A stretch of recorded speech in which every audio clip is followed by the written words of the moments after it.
4 massive silver slimes rested peacefully within a sun-drenched clearing, their gelatinous bodies shimmering against the vibrant green grass. These rare creatures possessed a deceptive, adorable appearance that masked a lethal nature, prompting most adventurers to maintain a safe distance. A young man surged into the clearing with such blinding, impetuous speed that no observer could have possibly warned him of the lurking danger. In one fluid motion, the stranger sliced through the air, his blade carving a lethal arc directly into the nearest monster. A second and third strike followed in rapid succession, each landing with the devastating precision of a critical hit against the silver slimes. The fourth swing of his sword shattered the remaining tension, effectively ending the brief skirmish as the monsters dissolved into shimmering particles. The young man scanned the perimeter with piercing emerald eyes, his gaze lingering on the shadows to ensure no other threats remained hidden. A notification window materialized in the air, informing the player, Takahashi Yukata, of the rewards earned through his efficient destruction of the silver slimes. Onlookers watched in stunned silence, unable to comprehend how the stranger managed to land consecutive critical hits on such notoriously elusive targets. The loot interface revealed several rare items, confirming that the young man possessed a level of fortune that defied all conventional logic. Takahashi examined his new equipment with genuine delight, marveling at the high-rank armor, sturdy gloves, and reinforced boots that now sat in his inventory. He struggled to accept the reality of his current success, viewing these treasures as a long-awaited compensation for the crushing hardships of his previous life. Decades ago, Takahashi Yuka existed as a withered, bronze-ranked adventurer, a frail old man defined by his gray beard and hunched posture. He had navigated the depths of the Tokyo underground on the first floor, relying on a rusted sword as a makeshift walking stick. His appearance signaled total despair, marked by tattered, moth-eaten clothes and feet that remained perpetually bare against the cold stone floors. One day, a panicked dungeon dweller projected a video clip showing massive flying lizards descending upon the surface and obliterating everything in their path. The community fractured under the pressure, with some arguing for a deeper retreat into the tunnels, while others dismissed the idea as a futile delay of the inevitable. The old man ignored the frantic commotion entirely, his focus remaining locked on the slimes that populated his specific level of the dungeon. Dismissed by his peers as a useless burden whose status would never improve, Takahashi eventually collapsed to the ground, left behind as the others scrambled toward safety. He belonged to the generation of adventurers who first appeared on Earth, a time when the system introduced individual paths of character development. Every player fought to increase their level, driven by the promise that defeating monsters would translate into higher stats and increased physical power. The desire to harvest slimes became a universal obsession, as adventurers sought even minor strength gains to accelerate their farming speed and loot acquisition. Magic users and healers occupied the upper echelons of this cruel hierarchy, their unique skills ensuring they remained in constant demand. Despite his lifelong dedication, Takahashi's stats remained pitifully stagnant, a cruel joke played by a system that refused to acknowledge his relentless effort. He aged into a toothless, sick, and perpetually unhappy man, yet he continued to grind away at weak monsters until he finally hit level 98. No other player could claim such a high volume of kills, yet his existence remained a lonely, hollow cycle of repetitive violence. Time eventually claimed his only tool when his sword shattered in half during a grueling battle against a pack of silver slimes. Reaching level 99, the old man convinced himself that a breakthrough was imminent, believing his decades of suffering would finally yield a meaningful reward. He lunged into the fray with his bare hands, his final reserves of energy fueling a desperate assault against the creatures. His human appearance had long since faded, his features twisted into an animalistic grin as he tore into a slime to rip out its glowing core. He devoured the monster's core, desperate to trigger the miraculous event that would finally justify every moment of his agonizing life. A system alert confirmed that he had achieved the maximum level, and he waited in breathless anticipation for the promised vitality and health restoration. The notification updated to reflect a single point of strength increase, a pathetic return on investment that shattered his remaining sanity. Tears streamed down his face as he cursed the system, realizing his endurance, agility, and speed had not shifted by even a fraction. all hope evaporated, leaving him to face the realization that his entire life had been a wasted, agonizing endeavor. He reflected on his greatest failures, specifically his inability to protect his loving mother from her terminal illness or save his unfortunate sister from their shared fate. His life had been a futile, hollow existence, and he accepted that his time had finally come to an end. Suddenly, a violent error rippled through the Takahashi system, triggering an emergency restoration and rollback function. Hidden parameters unlocked deep within his code, flooding his character sheet with bonus characteristics as a form of cosmic compensation. He struggled to open his eyes, finding himself standing before an unfamiliar woman who congratulated him on his official registration as an adventurer. He looked down to see a personalized medallion in his hands, his emerald eyes wide with confusion as he processed his new, youthful physique. Embarrassment washed over him when his erratic behavior drew attention, but he quickly claimed that everything was perfectly fine. Takahashi retreated to a quiet corner to organize his thoughts, confirming that the calendar date aligned perfectly with his initial registration day. He recalled his final moments of despair and the sudden surge of bonus characteristics, prompting him to urgently summon his status window. While his base stats remained discouragingly low, a new, singular line of text caught his attention and stole his breath away. He stared at the display, confirming that he had been granted the luck parameter, currently set at a staggering 9,999 points. This hidden attribute had been entirely absent from his previous life, serving as the foundation for his miraculous second chance. Though he still felt the phantom weight of 70 years of failure, he resolved to test this newfound ability immediately. He descended into the Tokyo underground, arriving at the first floor of the imperishable traces where sunny skies and lush plains greeted him. The environment felt vibrant and full of potential, a stark contrast to the dark, suffocating tunnels of his past. He scanned the plains until his eyes landed on a group of slimes, their peaceful grazing confirming that his hunt could begin in earnest. Relief flooded his chest when he spotted a silver slime, an incredibly rare creature he had only managed to encounter once in his entire previous life. In that former timeline, the monster had fled the moment it sensed his presence, denying him the massive experience points it promised. Takahashi prepared to strike, but an archer from a nearby party accidentally scared the target by firing a stray arrow. To his immense surprise, the silver slime did not vanish into the distance as it had always done before. Instead, the creature turned aggressively, preparing to launch a counterattack against the player who had dared to disturb its peace. Takahashi rushed forward, raising his blade to meet the creature in a decisive clash of steel and slime. He moved with a speed and strength that felt entirely foreign, slicing through the durable monster with a single, clean motion. His sword snapped under the pressure of the impact as the resilience of the silver slime proved too much for his basic weapon. He opened his inventory to purchase a replacement when a brilliant golden glow erupted from the grass behind him. A massive, ornate sword lay embedded in the earth, its surface glistening with an aura that signaled its S-rank quality. The great silver slime sword promised a massive boost to his attack power, and he could barely contain his excitement for the next hunt. He soon discovered 4 more silver slimes grazing in a nearby clearing, all of them locking eyes with him at the exact same moment. The monsters charged, but the young man stood his ground, knowing that his new weapon would handle the burden of the fight. He unleashed a flurry of critical hits, each strike landing with lethal accuracy until all 4 slimes lay defeated at his feet. The loot interface erupted with notifications, granting him high-quality armor, boots, and gloves that far surpassed his current gear.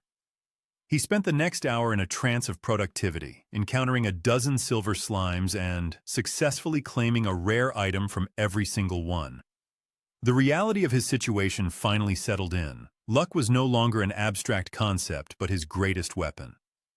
With such power at his fingertips, he felt certain that he could finally become a man of significance. He imagined a future where he could secure the wealth needed to cure his mother's illness and build a peaceful life for his sister. Immersed in these hopeful fantasies, the young hunter prepared to descend even deeper into the dungeon to claim his destiny. Takahashi stood amidst the familiar city streets, finally internalizing the reality that he possessed a home to which he could return. 70 long years of crushing loneliness now rested firmly in the past, a period he refused to let dictate his future. He navigated the bustling transit tunnels of the Tokyo underground, his pulse quickening as he emerged into the vibrant, sunlit city. The young man moved with purpose, weaving through neighborhoods that had remained untouched by his presence for decades. He caught sight of his apartment building from a distance, the structure triggering a flood of distant, hazy memories. Doubt flickered in his mind, yet his instincts urged him forward, confirming he remained on the correct path. His heart hammered against his ribs as he climbed the weathered stairs, terrified by the uncertainty of what awaited him behind the door. He paused before the entrance, struggling to comprehend the sudden, irrational nervousness that paralyzed his movements. The prospect of a long-awaited reunion loomed, forcing him to take a deep, steadying breath to gather his scattered thoughts. Takahashi Yuka knocked firmly on the wooden frame, praying that his family would welcome him with open arms. A cold fear gripped him, suggesting that perhaps his relatives had moved on, leaving him to face a life of absolute solitude. The door swung open to reveal a pretty young woman who greeted her older brother with a radiant, genuine smile. She ushered him into the small apartment, unaware of the internal turmoil that had plagued the young man's mind. The brother rushed forward and pulled his sister into a tight, desperate embrace, catching her entirely off guard. Such displays of affection were uncharacteristic of him, yet he held her firmly to ensure she was truly there. He cherished the physical sensation of her presence, vowing never to repeat the tragic mistakes that had cost him his family once before. Takahashi Yuka decided then and there that he would never again allow cruel circumstances to tear his loved ones away. He sat his sister down and recounted the entirety of his journey, explaining the impossible events that had led to his return. Nozomi listened with wide, astonished eyes, her initial shock quickly transitioning into a profound sense of newfound hope. She realized with sudden clarity that her brother possessed the means to potentially save their mother from her terminal condition. The following day, the player visited the local game center to liquidate the rare items he had scavenged from the dungeon. With the resulting wealth tucked away, he made his way to an exclusive auction house known for trading unique, high-tier artifacts. He secured a healing potion of the highest quality, his hands trembling slightly as he clutched the precious vial. The siblings traveled together to the city hospital, waiting in the sterile hallway for permission to enter their mother's private ward. They stood outside the door, envisioning a future where their family could finally exist without the shadow of sickness. Entering the room, the children approached the bedside and gazed at their mother with expressions of pure, unadulterated love. The woman felt deeply moved, her eyes misting over as she beheld her children looking so healthy and vibrant. She had remained confined to the hospital for many months, and her physical form appeared fragile and dangerously weak. Nozomi produced a basket of appetizing, beautifully crafted cakes, hoping to bring a moment of joy to the weary woman. The mother expressed surprise at the lavish treat, gently admonishing her children for spending their limited funds on such luxuries. Yukita intervened with a calm authority, assuring her that the days of worrying about their financial stability were officially over. He produced the vial of high-quality potion, asking his mother to consume the medicine without further hesitation. Nozomi confirmed that her brother had earned the currency within the dangerous depths of the dungeon to procure this specific remedy. The woman felt a flicker of skepticism, knowing her son had only recently registered as an adventurer, but she obeyed him nonetheless. She drained the contents of the bottle and, almost instantly, a warm sensation began to pulse through her veins. Significant changes rippled across her body, her pale skin flushing with a healthy pink vitality. Her muscles regained their lost tone, and she felt a sudden, massive influx of raw energy coursing through her limbs. The heavy, suffocating burden that had anchored her to the bed for years seemed to evaporate into thin air. Her breathing deepened and steadied, a clear sign that the destructive effects of her illness were finally beginning to retreat. The children watched in silent, tearful joy as their mother sat upright, her strength returning with every passing second. The disease halted its progress, and the subsequent rehabilitation process moved at an unexpectedly rapid, miraculous pace. Within a short span of time, the hospital discharged the woman, allowing her to return to the comfort of their home. She stood by the living room window, gazing out at the city, and realizing she had once believed this day would never arrive. The entire experience felt like a vivid, beautiful dream, yet the warmth of the sun on her face confirmed it was reality. Nothing provided the same level of healing as being back within the walls of their shared family home. Even the most mundane household chores felt therapeutic, serving as a reminder that their life had finally returned to normalcy. Nozomi basked in the happiness of her mother's recovery, but she noticed that Yukita's mind remained focused on distant, pressing matters. The young man understood that the potion served only as a temporary measure and could not fully eradicate the persistent disease. He shared this sobering realization with his sister, who reacted with instant alarm at the prospect of losing their mother once more.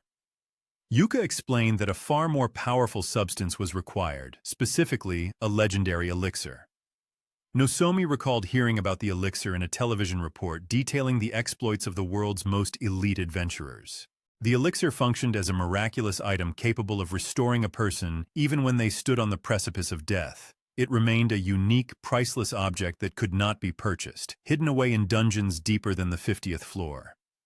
Such a treasure belonged to the individual who discovered it, usually protected by a powerful, high-level creature. Nozomi understood the implications, realizing that if the item could not be bought, her brother would have to claim it through combat. She looked at him with doubt, unable to believe that he possessed the strength to survive such a deep, treacherous descent. She knew the journey would be long and perilous, offering 1,000 opportunities for a player to meet their end. However, Yuka relied on the vast, hidden knowledge retained from his previous life to guide his path. He remembered a specific exception, a rare opportunity involving the boss of the 20th floor known as the Ancient Golem. The elixir rested within the golem's treasure trove, though the probability of encountering this specific boss was catastrophically low. Finding such a rare entity felt like attempting to capture a single drop of water suspended in midair. Yet, Yuka placed his full faith in his abnormally high luck parameter, feeling an unshakable confidence in his success. His sister scrutinized his expression, noting the intense, focused look that suggested he had already mapped out his victory. She chose to trust him, comforted by the realization that her brother had grown into a man capable of anything. Yuka resolved that he would not squander this second chance, nor would he allow his life to end in lonely, miserable failure. He began a systematic preparation, gathering the necessary supplies to ensure his survival during the upcoming descent. He inspected his equipment, activating the great sword of the silver slime and donning the creature's tear cloak. The cloak proved invaluable, as it reduced the physical damage he sustained by a full third during combat. Nozomi expressed surprise that he chose to forego heavy, defensive armor for such a dangerous expedition. Yuka admitted that his current strength stats were insufficient to carry the weight of traditional, high-grade plate armor. He checked his status window once more, acknowledging that his survival depended entirely on the whims of his luck attribute. His sister suggested an alternative, reminding him of the 5th floor, a location rarely visited by ambitious high-level players. Known as Alice's Crown, the floor offered a unique opportunity to harvest a rare item called the magic fruit. Yuka agreed that starting with this dungeon was the most logical step to bolster his base stats before moving deeper. He packed the snacks his sister had prepared, slung his gear over his shoulder, and set off on his critical quest. The Alice's Crown dungeon manifested as a gloomy, oppressive forest, where natural sunlight struggled to penetrate the dense canopy. The atmosphere suggested a perpetual, haunting night, with strange mushrooms clinging to the bark of towering, twisted trees. A thick, unnatural mist clung to the ground, obscuring his vision as he carefully navigated the shifting, labyrinthine terrain. The dungeon consisted primarily of plant-type monsters, and he knew it was remarkably easy to lose one's way. He consulted a map to avoid unnecessary hazards and to track the movement patterns of the local inhabitants. He eventually reached the lair inhabited by the ants, which were actually camouflaged, humanoid tree creatures. The monsters lay in wait, their mimicry so flawless that they were indistinguishable from the surrounding forest vegetation. Yuka picked up a jagged stone and hurled it at a nearby trunk, testing his theory about their hidden physiology. He knew the roots of these creatures grew in a distinct, unnatural direction and that their leaves lacked veins.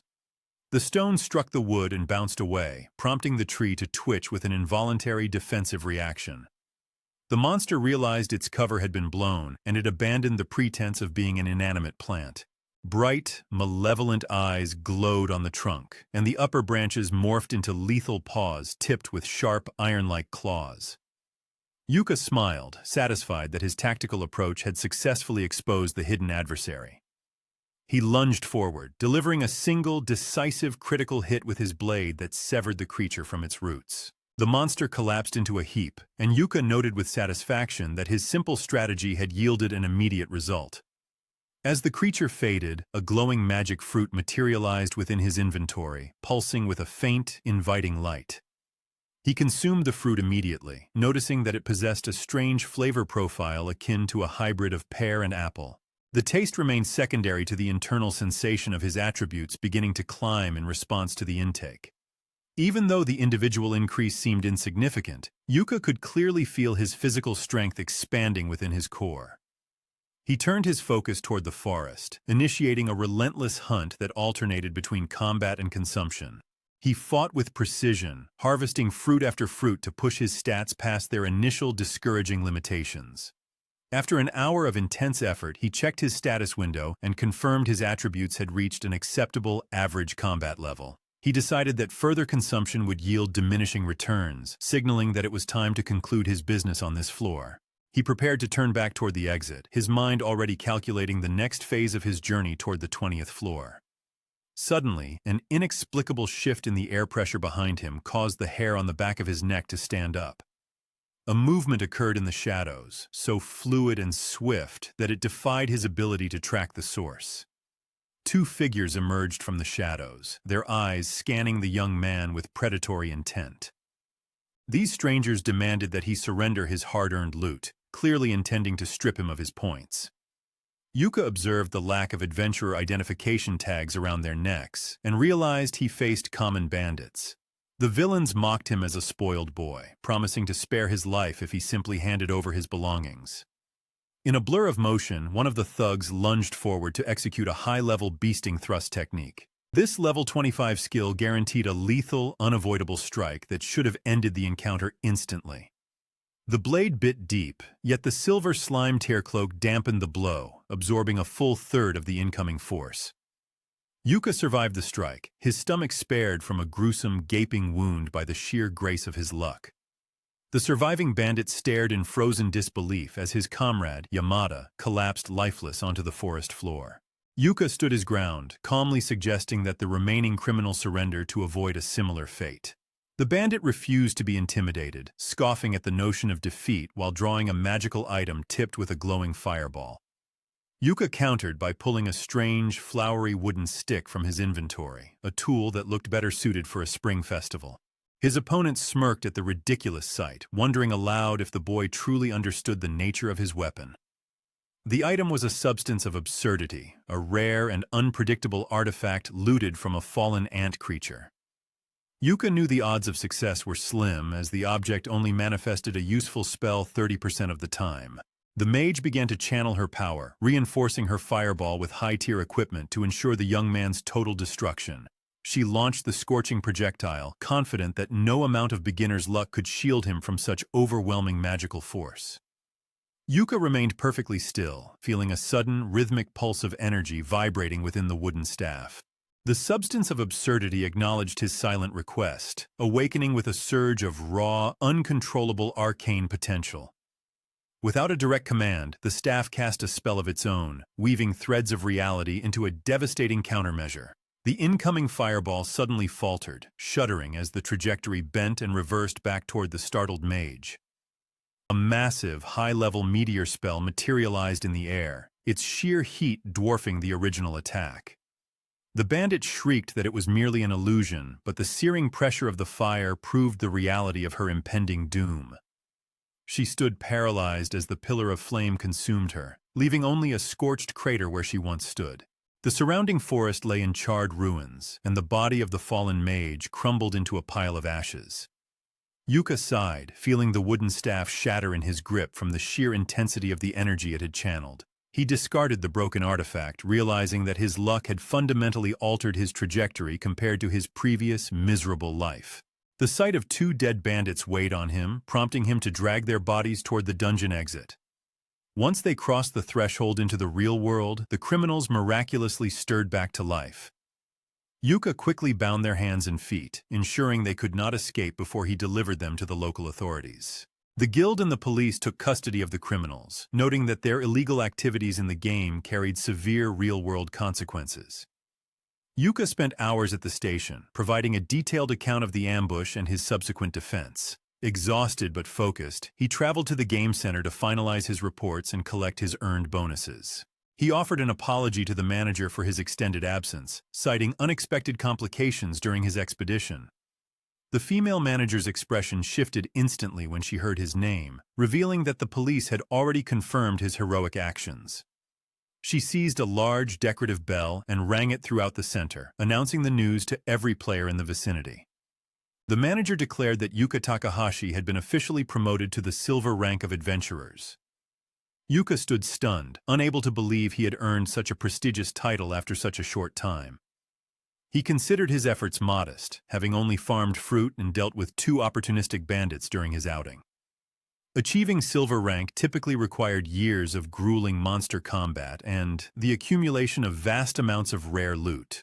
The manager insisted that his contribution was significant, as the captured men belonged to the notorious Crimson Hand Syndicate. These criminals were known for their power, often rivaling the strength of established silver-ranked adventurers.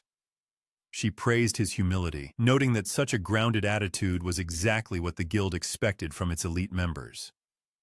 Yuka learned that his new rank granted him access to the dungeons up to the 30th floor. He expressed a desire to clear the 20th floor, though the manager offered a stern warning about its extreme difficulty. She advised him never to attempt such a dangerous descent alone, as the floor remained a graveyard for the unprepared. Yuka stepped out of the game center, reflecting on how his brush with death had actually accelerated his progress. A shadow fell over him as an elderly man in a formal frock coat and top hat approached with a slow, melancholic gait. The stranger clutched a walking cane, his aged face etched with a lifetime of quiet, persistent sadness. Yuka stopped, recognizing the man from the wanted posters he had recently seen at the police station. The old man asked with trembling lips if he were the one who had finally brought the criminals to justice. Yuka confirmed his role in the capture, explaining that he had only acted in self-defense during his dungeon mission. The stranger wept, grasping Yuka's hand with a desperate, crushing strength that spoke of years of buried grief. With trembling hands, the old man tore the wanted posters from the board, whispering that these men had murdered his son. He explained that the police had failed for years to stop the gang, leaving the father in a state of perpetual agony. The man bowed low, removing his hat to honor the young man who had finally granted him the closure he needed. He claimed that he could now visit his son's grave with the peace of knowing the killers would never harm another. Yuka looked at his own hand, feeling a strange, hollow warmth that he had never once experienced in his past life. The sincerity of the gratitude hit him with the force of a physical blow, grounding him in the present moment. He thought of the impending destruction of the world and realized that his old, passive existence was no longer an option. He could not remain a bystander while the people around him suffered under the shadow of such rampant evil. Yet, doubt clouded his mind as he questioned whether he possessed the strength to alter the fate of the entire world. He reminded himself that his immediate priority remained the health and salvation of his ailing mother. Only after he secured her future could he truly commit his life to the larger struggle for peace. The young man turned his focus toward the immediate necessity of his mother's recovery. He knew that only by gaining significant strength could he hope to secure the rare elixir needed for her health. Deep within a dark and gloomy dungeon, the air hung heavy with the scent of damp stone and stale torchlight. A cluttered table displayed a collection of sharpened knives alongside various lockpicks and heavy-duty screwdrivers. The room's owner, a hulking man with short hair and large hoop earrings, paced back and forth in a state of absolute fury. He slammed his heavy fists against the stone walls, struggling to process the news that his associates had been captured. The realization that Hashimoto and Yamada sat in police custody stoked a fire of pure, unadulterated rage in the bandit's chest. He feared that if he failed to maintain his criminal operations, he would be unable to pay his own debts to the local syndicate boss. His eyes fell upon a newspaper clipping featuring a photograph of Yuka Takahashi, the man responsible for his gang's downfall. The enraged criminal drove a sharp blade through the image of the young man, swearing a silent oath of bloody vengeance. After a moment, a wave of cold, calculating logic washed over the bandit, forcing him to set the weapon aside. He acknowledged that any individual capable of single-handedly neutralizing 2 hardened gangsters clearly possessed formidable combat prowess. he decided that a direct confrontation would be foolish, opting instead for a method that bypassed the young man's physical strength. The bandit walked toward a coat rack and pulled down a thick blanket, wrapping it around his head to obscure his identity. He muttered to the empty room that the stranger's luck had finally reached its inevitable end. Time marched forward, and Yuka continued his steady ascent toward his goal, eventually reaching the 15th floor of the dungeon. This level consisted of a treacherous, mountainous landscape defined by jagged protrusions and steep, winding paths. The terrain was notoriously difficult to navigate, earning the area a grim reputation as a place where many adventurers had vanished without a trace. Yuka realized that the narrow, isolated passages of the lonely mountain made it an ideal training ground for a lone hunter. He utilized his unique abilities to scale the sheer cliffs, moving with a speed that defied the gravity of the treacherous environment. Upon reaching the peak, he prepared to further hone his skills, while waiting for a massive bird of prey to descend. He summoned his silver slime sword, finding that the creature's unique properties allowed him to strike down the eagle with relative ease. Though he originally intended to farm silver slimes, the local population of those creatures had dwindled significantly due to his constant hunting. He shifted his focus to other monsters, systematically exterminating everything from one-eyed stone golems to powerful, dangerous bears. His inventory grew heavy with the weight of rare items and unique loot gathered from his successful, relentless slaughter. Hidden behind a nearby rock ledge, the masked bandit watched Yuka with predatory intent, carefully mapping out his plan for revenge. He noted that the young man worked alone and relied on a single silver sword, seemingly lacking any significant protective armor. The villain felt confident that he could secure a victory, but he chose to delay his strike to observe his target further. Unaware of the eyes tracking his every move, Yuka continued to destroy monsters, his only desire being to improve his combat statistics. The bandit seethed with jealousy, convinced that Yuka had encroached upon his private territory, yet he remained too cautious to attack. He observed that Yuka did not leave the dungeon to rest, choosing instead to set up a small camp for the night. A dark, twisted idea formed in the criminal's mind, centered on the belief that he could strike without ever revealing his own face. He retreated into the shadows of his hideout, determined to manipulate the natural food chain to serve his own cruel ends. The dungeon's ecosystem followed a strict hierarchy, ranging from simple ants and locusts to the predatory birds that ruled the sky. The villain located a bird's nest containing a small chick and waited with infinite patience for the parent to become distracted. He crept forward, plunging a knife into the mother bird and showing no mercy to the defenseless creature left in the nest. His plan involved a twofold strategy. He needed to eliminate the natural predators while artificially inflating the population of the prey. He began scattering bird carcasses and waste near the hives of predatory insects to ensure they had an endless supply of food. The satiated insects multiplied at a frantic, unnatural pace, eventually exhausting their local food supply and turning toward more aggressive behavior. Their ecological pyramid collapsed into chaos as the insects began to swarm in search of any available organic matter. Soon, every dark corner of the dungeon was coated in the sticky, pulsating eggs of predatory locusts. The villain prepared for the final stage of his revenge, confident that this swarm would act as a mindless, unstoppable weapon.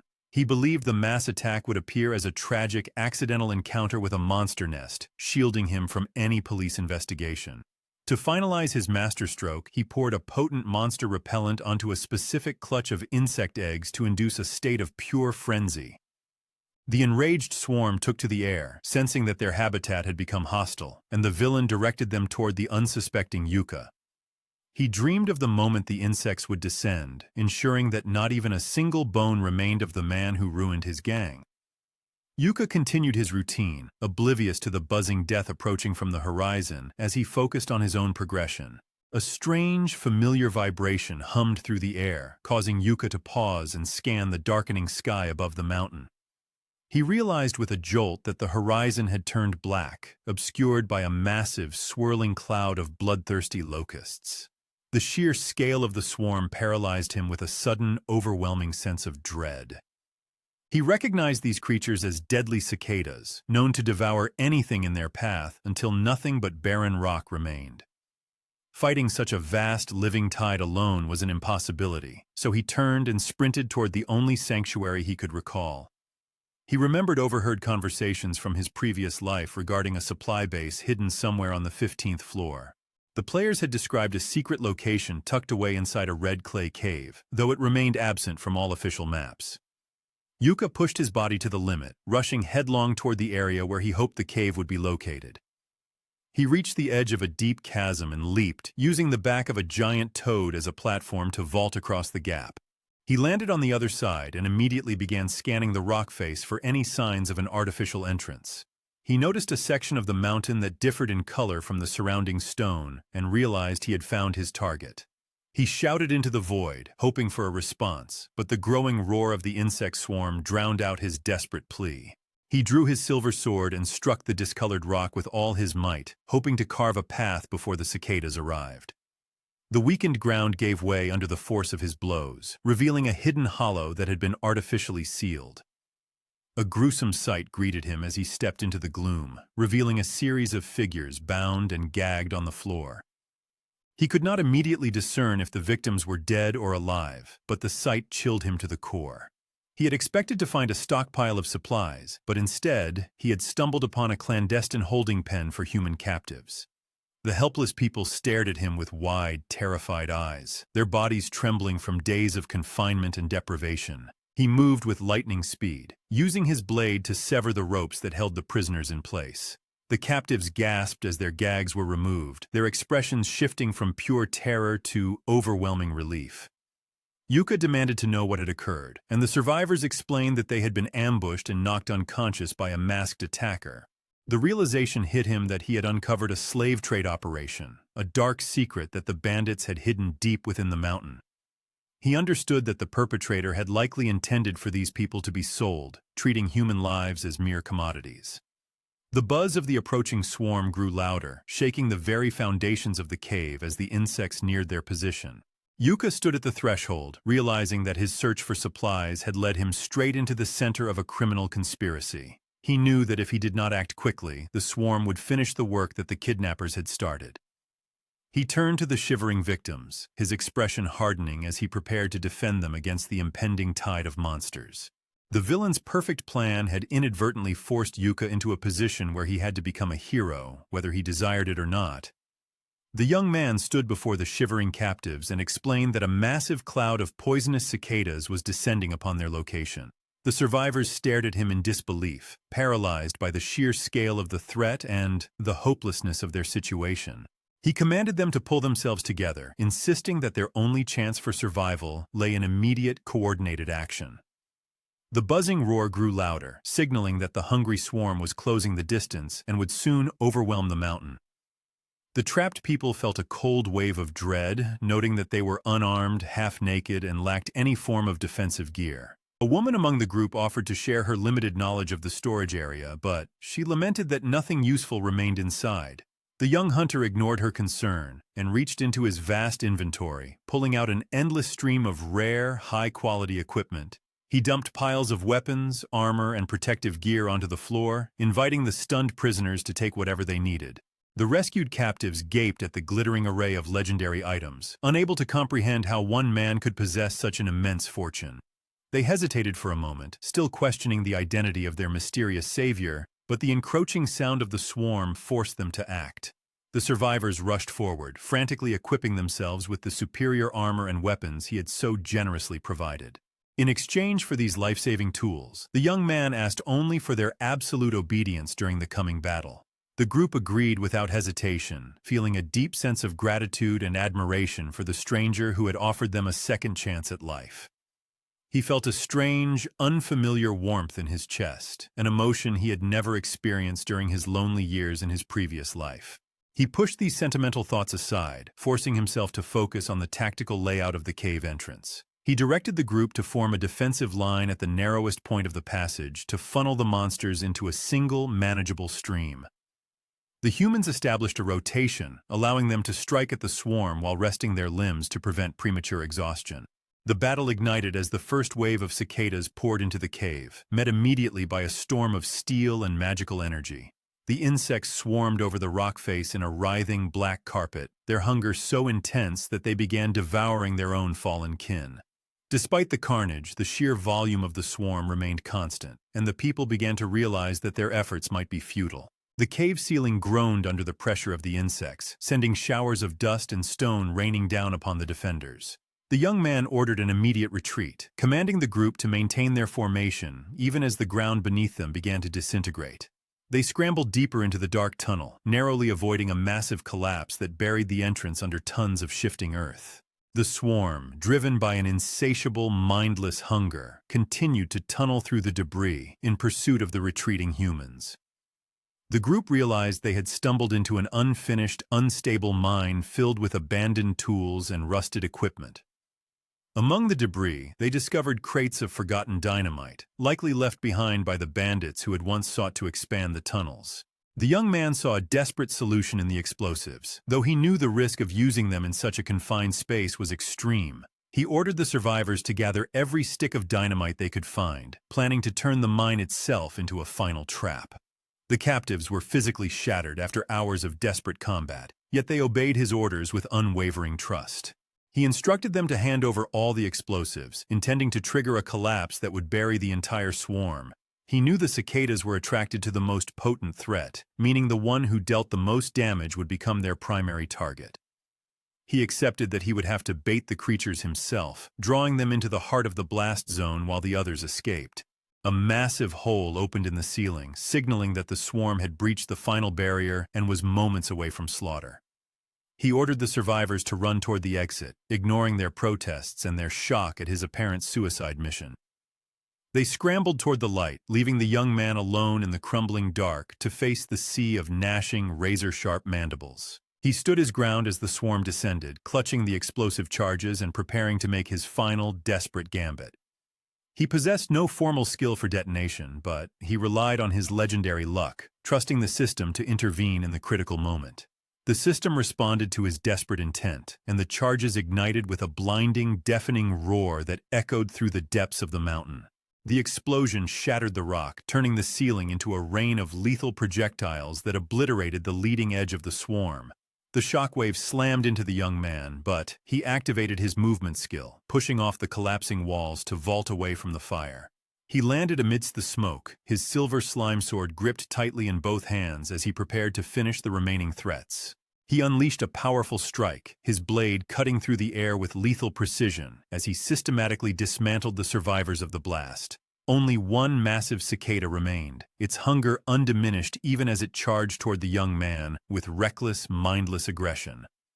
He stepped forward, his eyes locked onto his target, and delivered a final, decisive blow that silenced the creature forever. The young man vaulted out of the abyss, his body moving with a grace that left the observing survivors in silent, breathless awe. He emerged from the darkness into the light of the mountain path, his silver sword gleaming with the residue of his victory. The rescued prisoners watched him with wide, disbelieving eyes, realizing they had witnessed the combat prowess of a true master. He stood amidst the wreckage of the mine, his breathing steady, as he surveyed the silence that had finally fallen over the mountain. The threat that had once paralyzed them with terror had been dismantled by the singular will of a stranger they did not even know. He felt the weight of his sword in his hand, realizing that his path was no longer defined by his past, but by the strength he had forged today. The survivors approached him slowly, their expressions a mix of confusion and profound, unending gratitude for their unexpected salvation. He looked toward the horizon, knowing that this battle was only the beginning of the challenges waiting in the depths of the world. Takahashi lunged for the jagged rock face, his fingers straining to find a purchase that simply did not exist. The silver blade he jammed into the stone slid uselessly downward, leaving a shallow groove in the unyielding cliff. Gravity reclaimed its hold on the young man, and he realized with a sinking heart that his luck had finally run dry. Just as the abyss beckoned, a thick rope whistled through the air, coiling tightly around his outstretched forearm. He gripped the hempen line with every ounce of his remaining strength, feeling the sudden, jarring tension as the survivors pulled him toward safety. The young man scrambled onto the ledge, his chest heaving as he stared down at the mountain of insect carcasses littering the cave floor. He realized with a quiet sense of triumph that the swarm had been completely eradicated by his singular, desperate gamble. The onlookers gazed at the stranger with a mixture of profound admiration and newfound reverence, sensing the presence of a living miracle. A surge of satisfaction warmed him as he noted the absence of any casualties among the people he had sworn to protect. The system pinged in his mind, announcing the total destruction of the threat and awarding him a cascade of experience points and rare bonuses. Deep within the fortified base of the Crimson Hands gang, a shadow fell over the room as the orchestrator of the attack paced in a blind rage. The villain cursed the young man for dismantling his carefully crafted plan and obliterating his expensive swarm of monsters. He knew his superiors in the bandit syndicate would punish his failure with brutal efficiency, and the thought made his hands tremble with fury. He drowned his mounting anxiety in a bottle of cheap liquor, already forming a dark, singular vow to end the hero's life at any cost.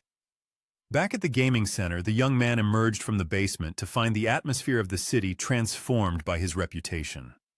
Passers-by recognized the hero of the mountain, stopping to offer their gratitude and begging for a chance to commemorate the meeting with a photograph.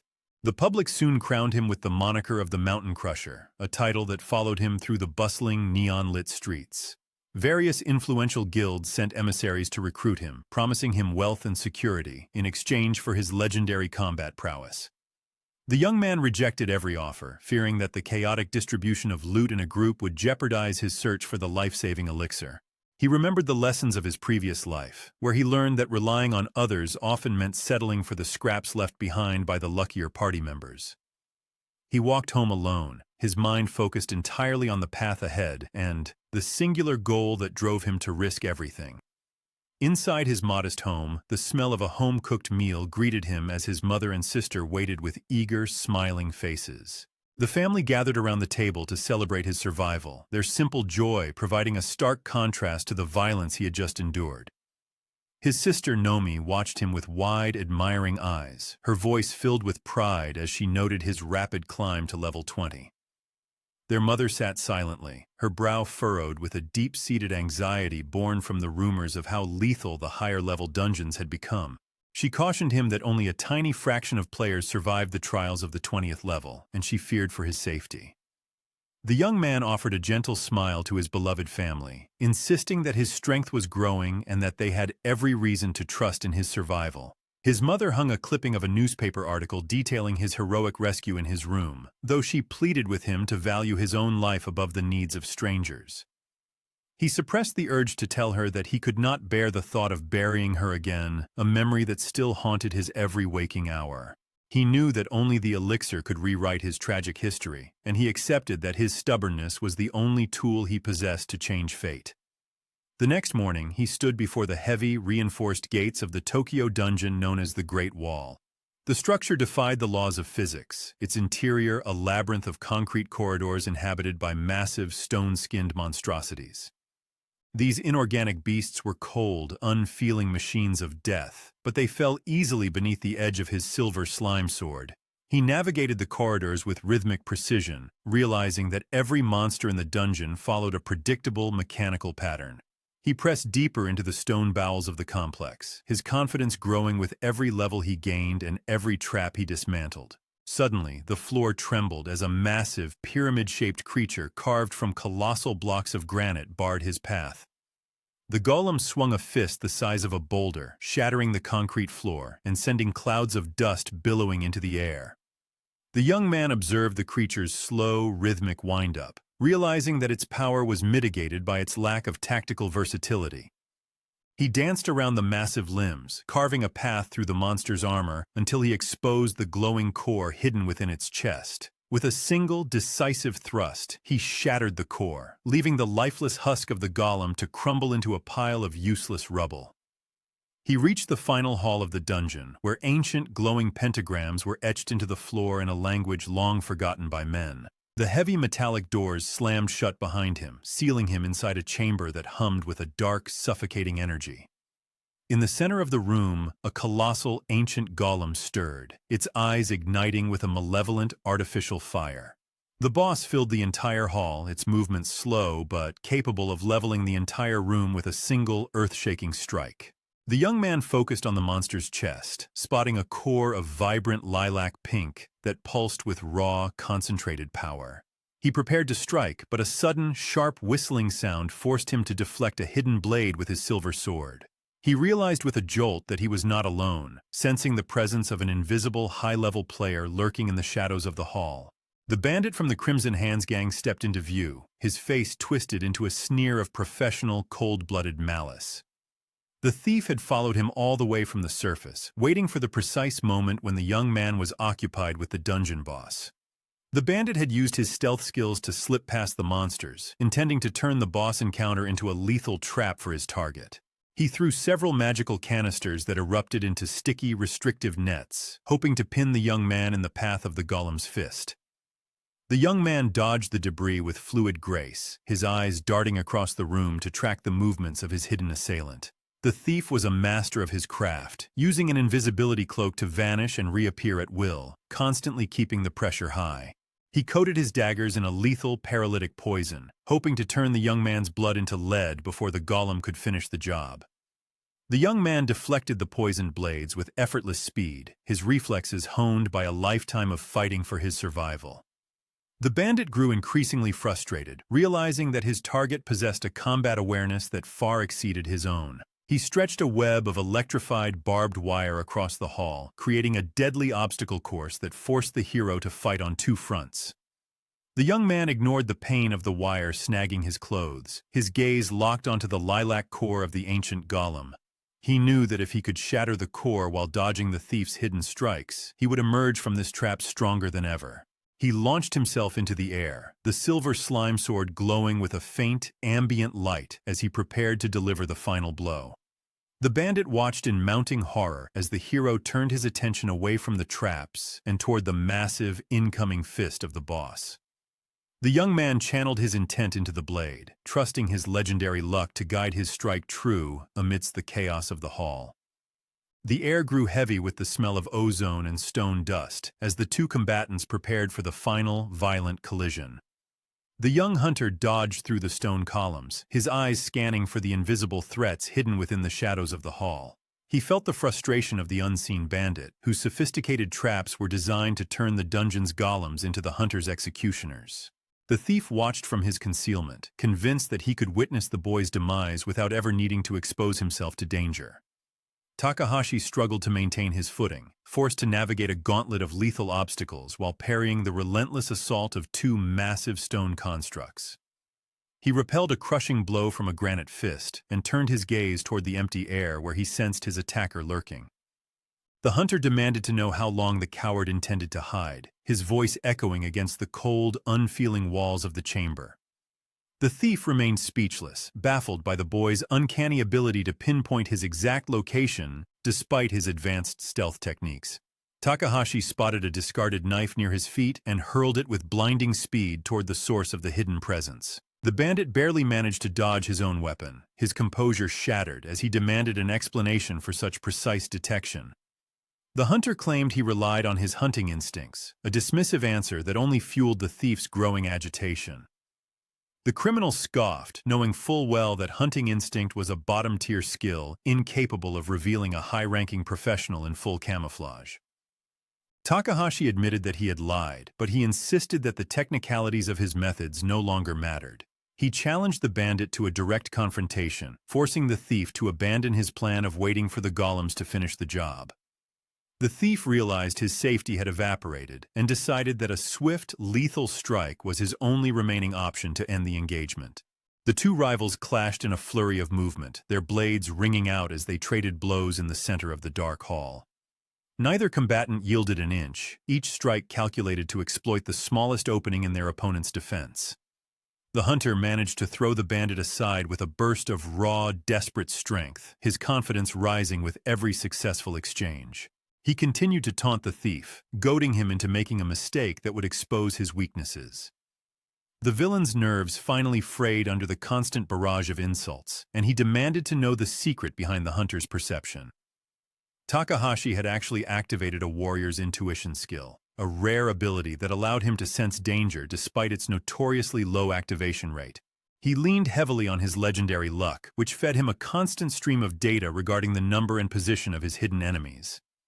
The bandit, recognizing the boy's surprising speed, lunged forward with a renewed, predatory ferocity.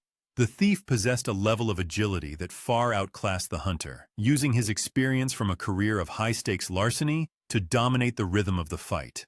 He noted that the young man was exceptionally well-trained, yet he remained confident that he could outmaneuver such an inferior rank. Takahashi seized a sudden opportunity, leaping onto the head of a passing golem to vault over his opponent's guard. He descended from above with a powerful strike, attempting to utilize a specialized beast-slaying technique to turn the tide. The thief laughed at the attempt, calling the hunter a novice before activating his signature butterfly dancer skill to glide effortlessly out of range. Every one of Takahashi's attacks sliced through thin air, leaving him exposed while his opponent danced around him with impossible grace.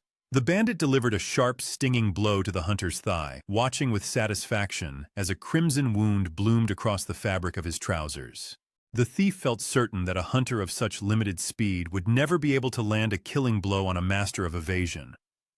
A golem swung its massive arm, but Takahashi dropped low, narrowly escaping being flattened into the stone floor. The battle raged on with neither man gaining a decisive advantage, though the thief continued to press his superior mobility. He mocked the hunter, attempting to pry information about where the boy had purchased his data regarding the dungeon's monster composition. Takahashi stumbled into a hidden trap, his foot catching on a tripwire that caused him to stumble and suffer a self-inflicted wound. The bandit gloated, promising that the hunter's petty tricks would not save him from the inevitable conclusion of their duel. He activated his scorpion sting skill, a lethal maneuver designed to bridge the gap between him and his target in a single, fatal heartbeat. The hunter fought to parry the blow, but the force of the impact sent him flying across the hall to collide heavily with the far wall. The silver slime sword clattered to the ground as Takahashi lost consciousness, his head striking the unyielding stone with a sickening thud. The villain approached his fallen prey, convinced that the fight was over and preparing to deliver the final executioner's strike. The hunter lay broken and defenseless, closing his eyes as he waited for the cold steel to end his struggle. 2 swords descended toward his throat, but the boy suddenly opened his eyes and stuck out his tongue in a mocking display of defiance. He whispered that he had only been joking, and, as the bandit lunged, the hunter triggered a concealed gravity trap. The thief froze in midair, suspended within a crushing sphere of magical pressure that pinned him helplessly in place. Deprived of oxygen within the trap, the villain struggled to breathe, his ability to speak or fight completely neutralized by the weight of the spell. Takahashi revealed that he had gathered all the necessary information on the dungeon floor himself, without relying on the guild's overpriced data. He marveled at the stupidity of a thief who would dare to sabotage a boss fight only to become a target himself. The hunter turned his attention back to the dungeon bosses, performing a double taunt that drew the full, murderous rage of both golems. He continued to mock the trapped thief, pointing out that for all his skill, the bandit had failed to notice the very trap he had fallen into.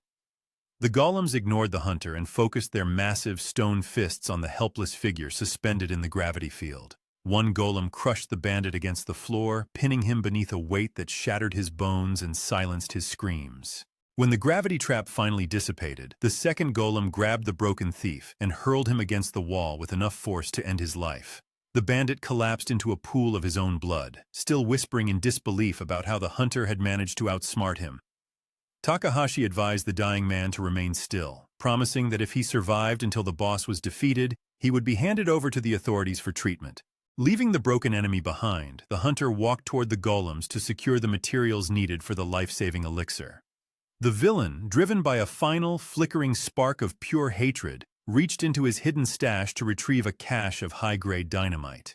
He strapped the explosives to his body, determined that if he were to perish, he would drag his hated enemy into the abyss with him. Takahashi did not anticipate the desperate move, having no countermeasures prepared for such a chaotic, self-destructive act.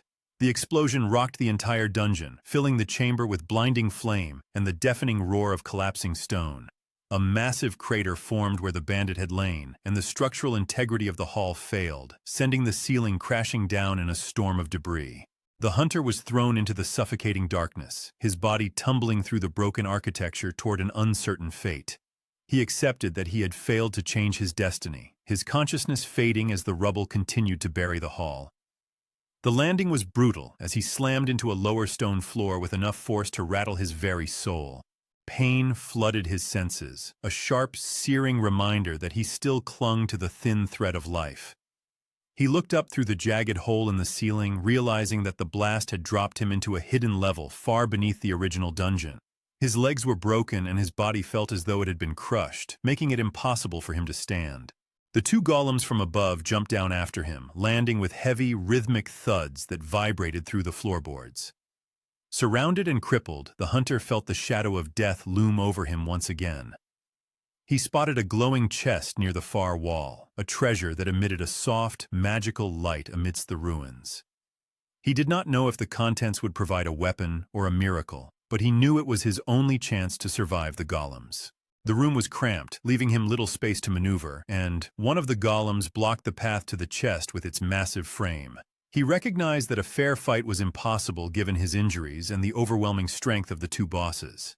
Gathering his remaining resolve, he crawled toward the gap between the golem's legs, praying that the treasure would be enough to save him. The hunter coiled his muscles to slip through the narrow gap between the stone behemoths. He activated his jump skill, soaring over the boss with the desperate intention of reaching the treasure chest. The monsters ignored the gleaming prize, their singular focus locked on crushing the intruder beneath their heavy feet.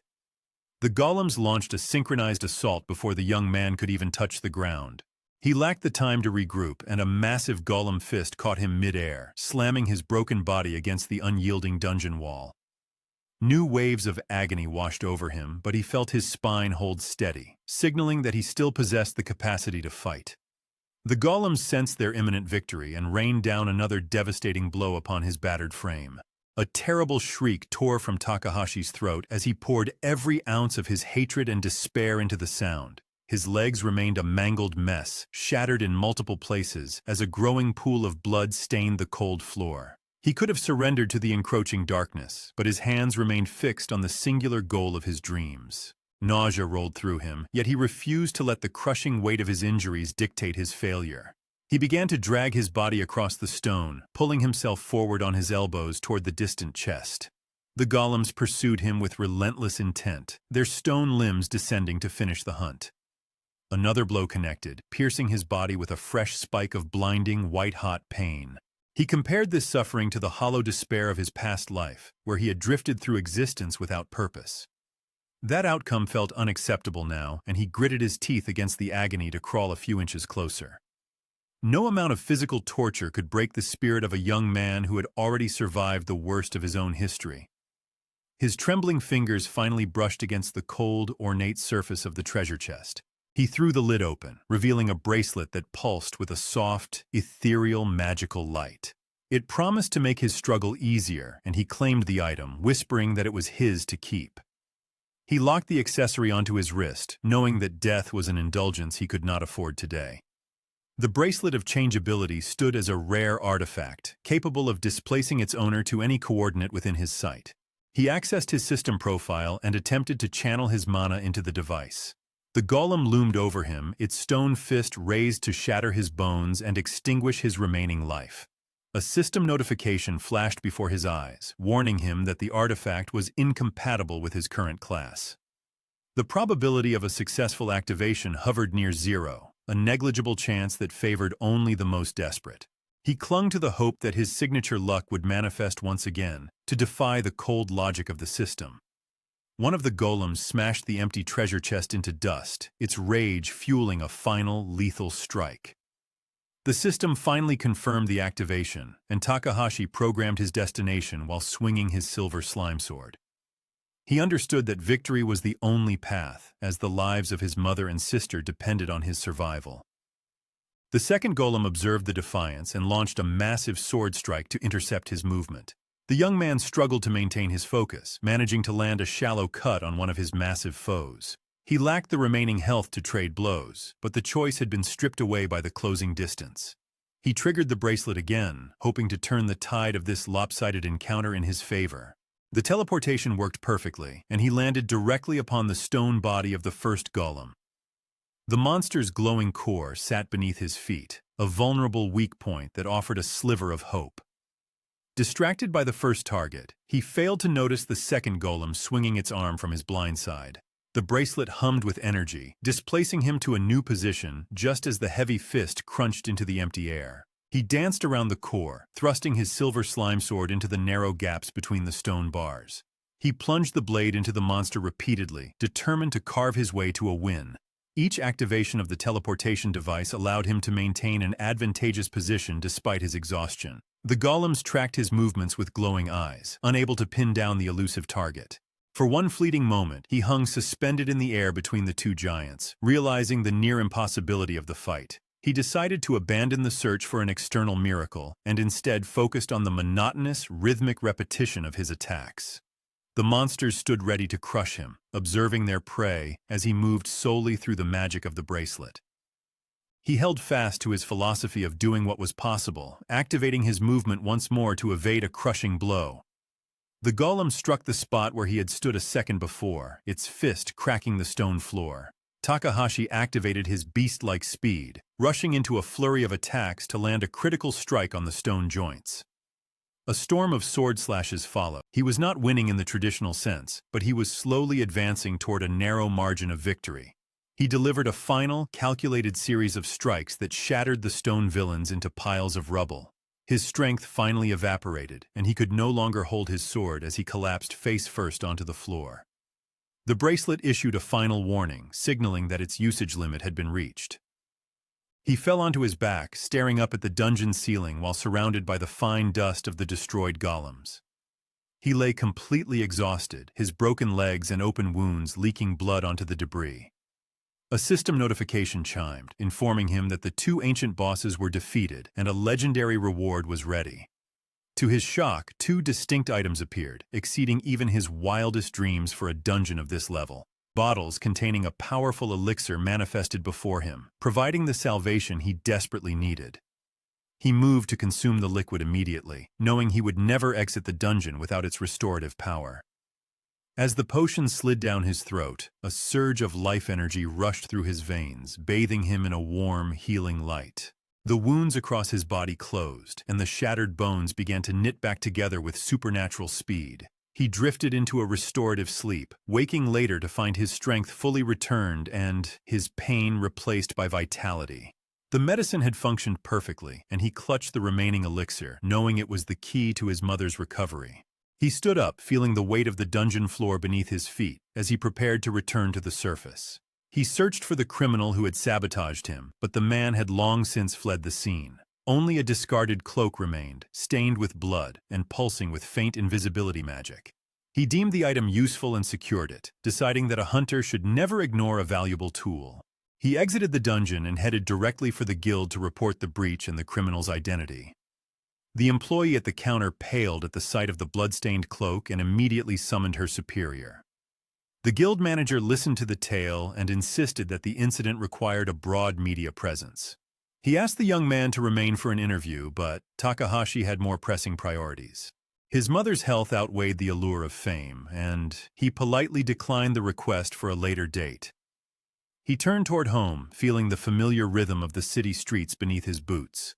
Strangers pointed at him, having recognized his face from the news reports detailing the record-breaking dungeon clear. He ignored the whispers, his mind occupied only by the thought of his waiting family. The sight of his mother and sister greeted him at the door, their faces lighting up with relief at his safe return. He presented the elixir to his mother, and she consumed the dose without hesitation.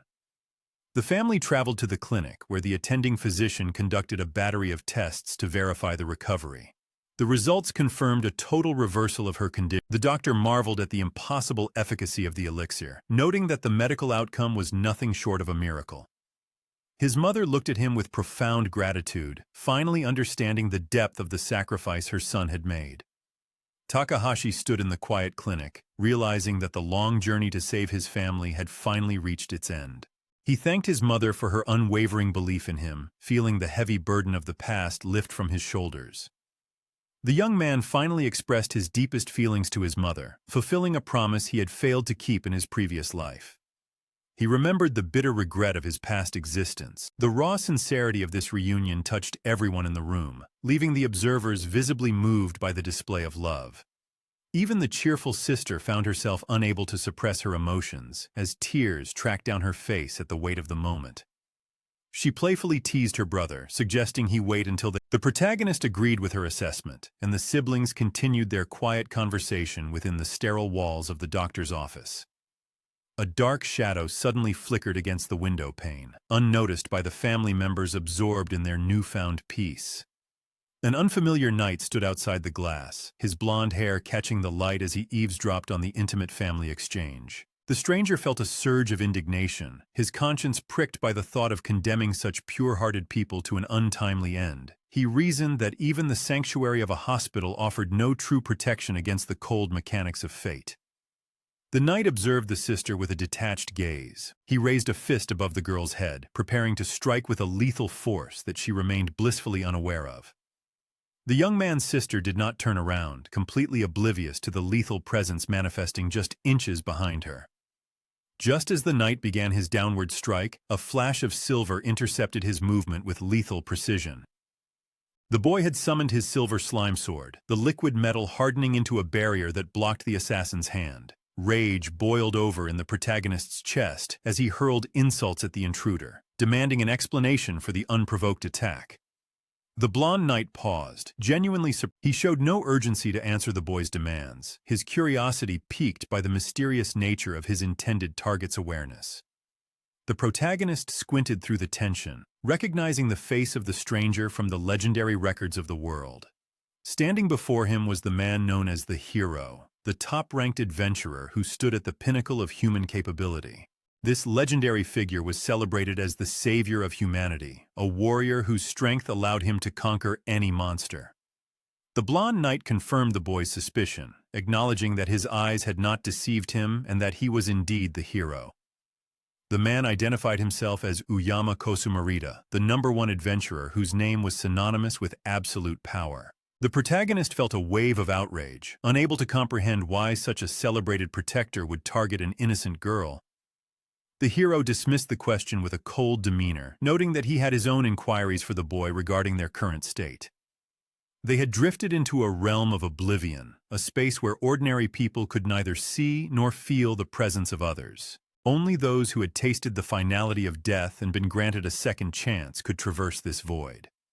The hero realized the truth behind the boy's awareness, confirming his suspicion that the young man had been reborn. The protagonist understood in turn that the hero was also living a life that was not his first. The legendary adventurer did not deny the claim, offering to explain his grim actions for the sake of the absolute truth. He revealed that he had come to the hospital to eliminate a specific risk that threatened the end of the world. The boy struggled to process the logic, failing to see how his younger sister could possibly represent a global catastrophe. The hero explained that the girl was a pivotal factor who would exert a catastrophic influence on her future husband. He claimed that the future of all human civilization hinged on the actions of that man, whom the sister would eventually marry. The hero detailed how the sister's future divorce would shatter her husband, driving him into a spiral of alcohol and destructive substances. This downward trajectory would eventually become the direct catalyst for the total collapse of the world. He stood firm in his resolve, stating that he had arrived to eliminate the sister before she could trigger such a chain reaction. The protagonist felt his anger flare, convinced that the current timeline bore no resemblance to the tragic history the hero described. He countered that he had already cured his mother and changed his path, meaning his sister would never work in the nightclub where she met her husband. Without that meeting, the divorce would never occur, and the subsequent ruin of the world would be avoided entirely. The protagonist argued that killing his sister served no logical purpose in a reality he had already fundamentally altered. The hero found the theory interesting, yet he remained unmoved, preferring the certainty of action over the speculation of possibilities. He drew his sword from its sheath, the steel gleaming with a cold, unforgiving light. The protagonist prepared his own weapon, swearing that he would never allow the hero to lay a finger on his sister.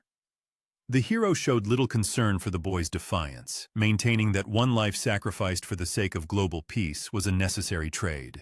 The young man refused to accept this utilitarian logic, holding his ground despite the overwhelming disparity in their ranks. A sudden, calculating spark ignited in the hero's eyes as he proposed a way to settle their disagreement. He challenged the boy to a duel, wanting to— The protagonist questioned the necessity of the fight, but the hero merely admitted that he was bored and eager to take a chance. The media constantly obsessed over the hero's exploits, but the young man knew the rankings were skewed in the veteran's favor.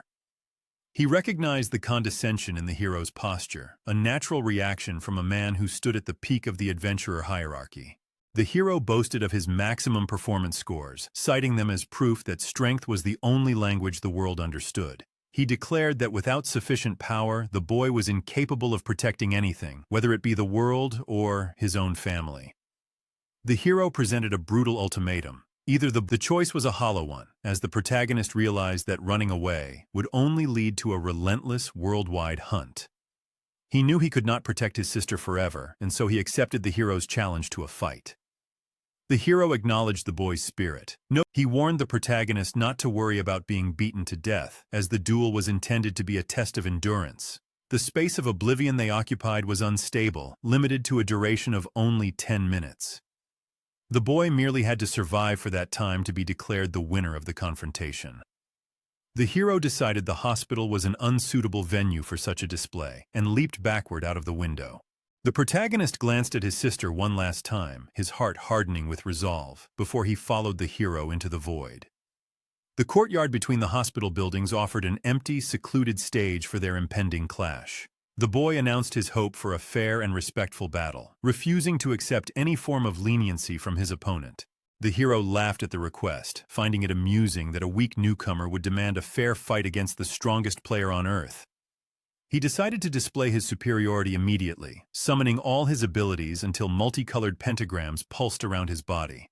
A torrent of fire erupted from the hero's position, forcing the protagonist to raise his sword in a desperate defense. The boy noted that his opponent had no intention of allowing him a moment to prepare for the onslaught. He managed to parry the incoming strikes, swinging his silver slime blade with frantic speed to deflect the fiery projectiles. The hero watched with skeptical eyes, his confidence. Multiple duplicates of the hero materialized, all rushing forward to overwhelm the young man with coordinated sword strikes. The hero commented that the protagonist seemed accustomed to being surrounded, making this battle feel like just another day in his life. The boy fought back, utilizing his own ability to manifest replacement dolls to distract the attacking duplicates. Two small, comical figures appeared near the protagonist, drawing the attention of the hero's clones for a fleeting moment. The rivals clashed in the center of the courtyard, their blades ringing out as they traded heavy blows. A duplicate of the hero suddenly shattered the boy's replacement. The protagonist realized that mere defense would never be enough to overcome the massive gap in their combat power. He reached for his magic wand, a volatile tool that carried a high risk of failure but offered his only hope of victory. He extended the staff of absurdity toward the hero. The violent magical discharge erupted outward, bathing the courtyard in a blinding, incandescent glow. The young protagonist watched with bated breath as the massive fireball surged toward his powerful opponent. The hero stood unmoved, his gaze fixed on the approaching inferno with a look of mild, detached surprise. The explosion roared, consuming the space between them and leaving the boy's clothes smoldering in the aftermath. As the smoke began to dissipate, the hero emerged from the haze completely unscathed and entirely unbothered. Even the fabric of his pristine cloak remained untouched by the searing heat of the blast. The veteran adventurer possessed a barrier of non-existence. The hero complimented the boy's earlier maneuver, noting that the use of a replacement doll showed genuine tactical awareness. The protagonist understood that his rival saw through every feint and strategy with terrifying, practiced ease. The hero claimed that his insights were merely logical conclusions drawn from the current state of their engagement. The young man refused to abandon hope, stubbornly insisting that his own latent luck could still turn the tide. He recognized the absurdity of his optimism, knowing that his fortune was unlikely to overcome such a massive power gap today.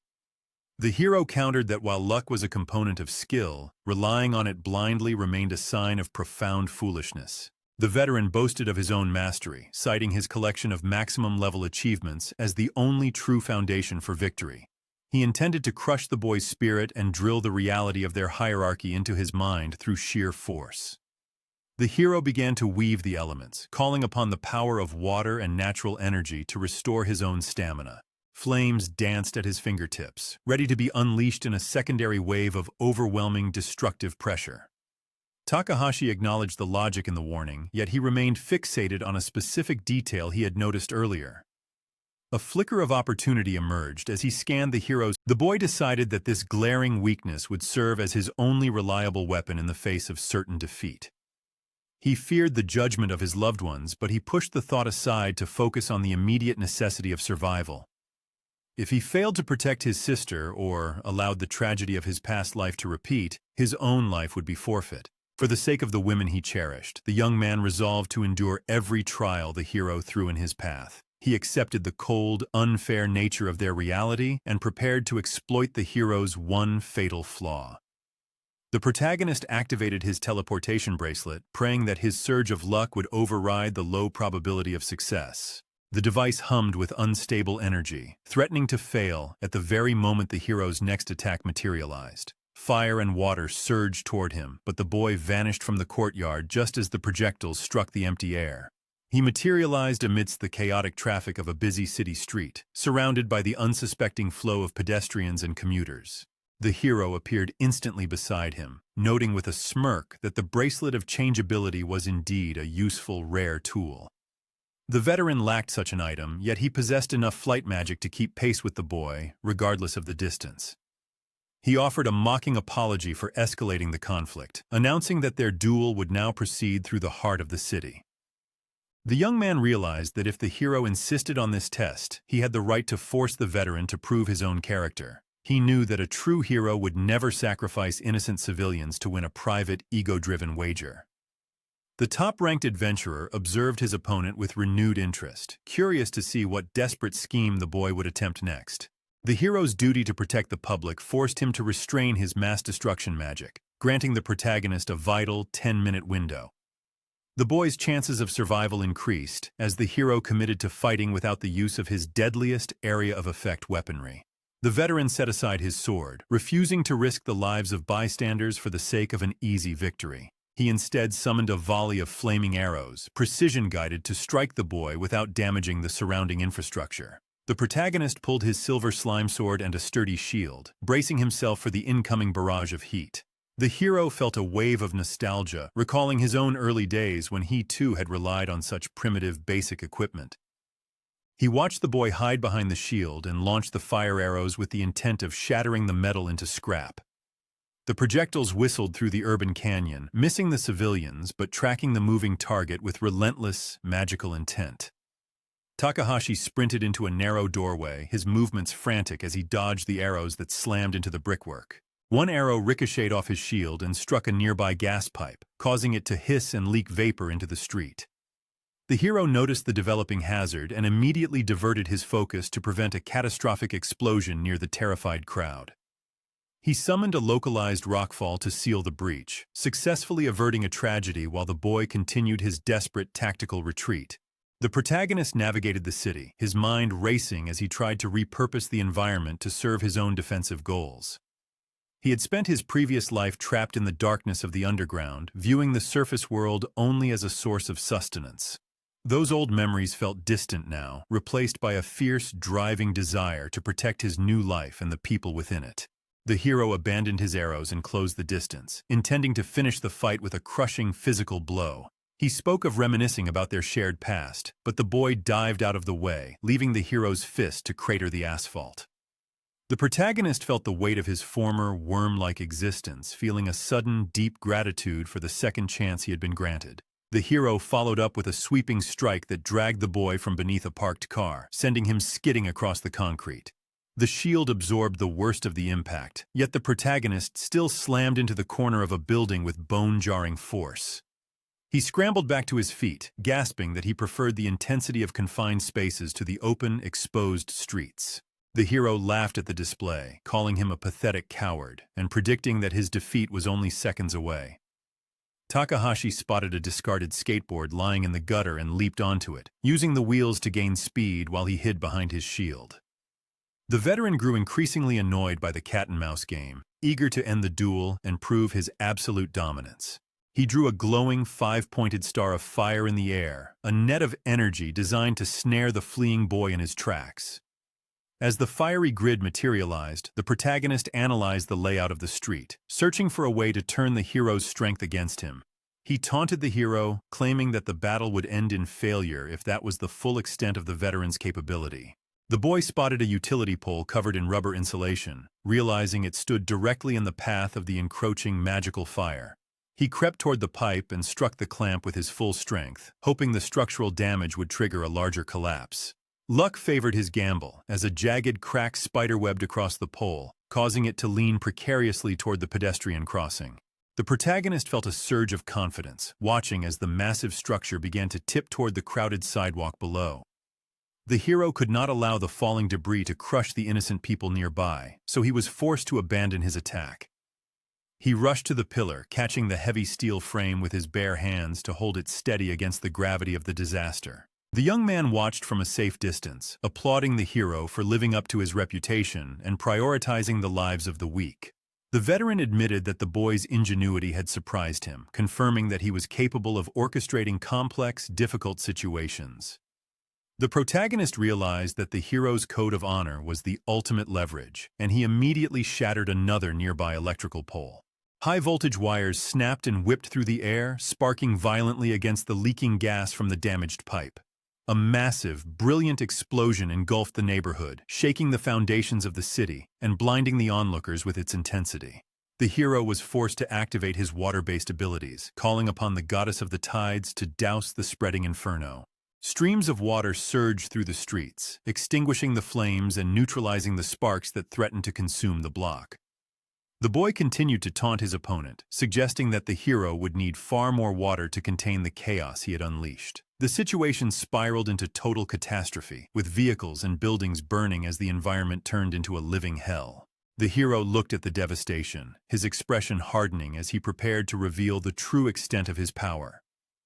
The veteran hero looked upon the ruin of the city and realized he could not simply stand by while the common citizens suffered. He signaled his doppelgangers to abandon the duel and focus their collective magical might on repairing the fractured infrastructure.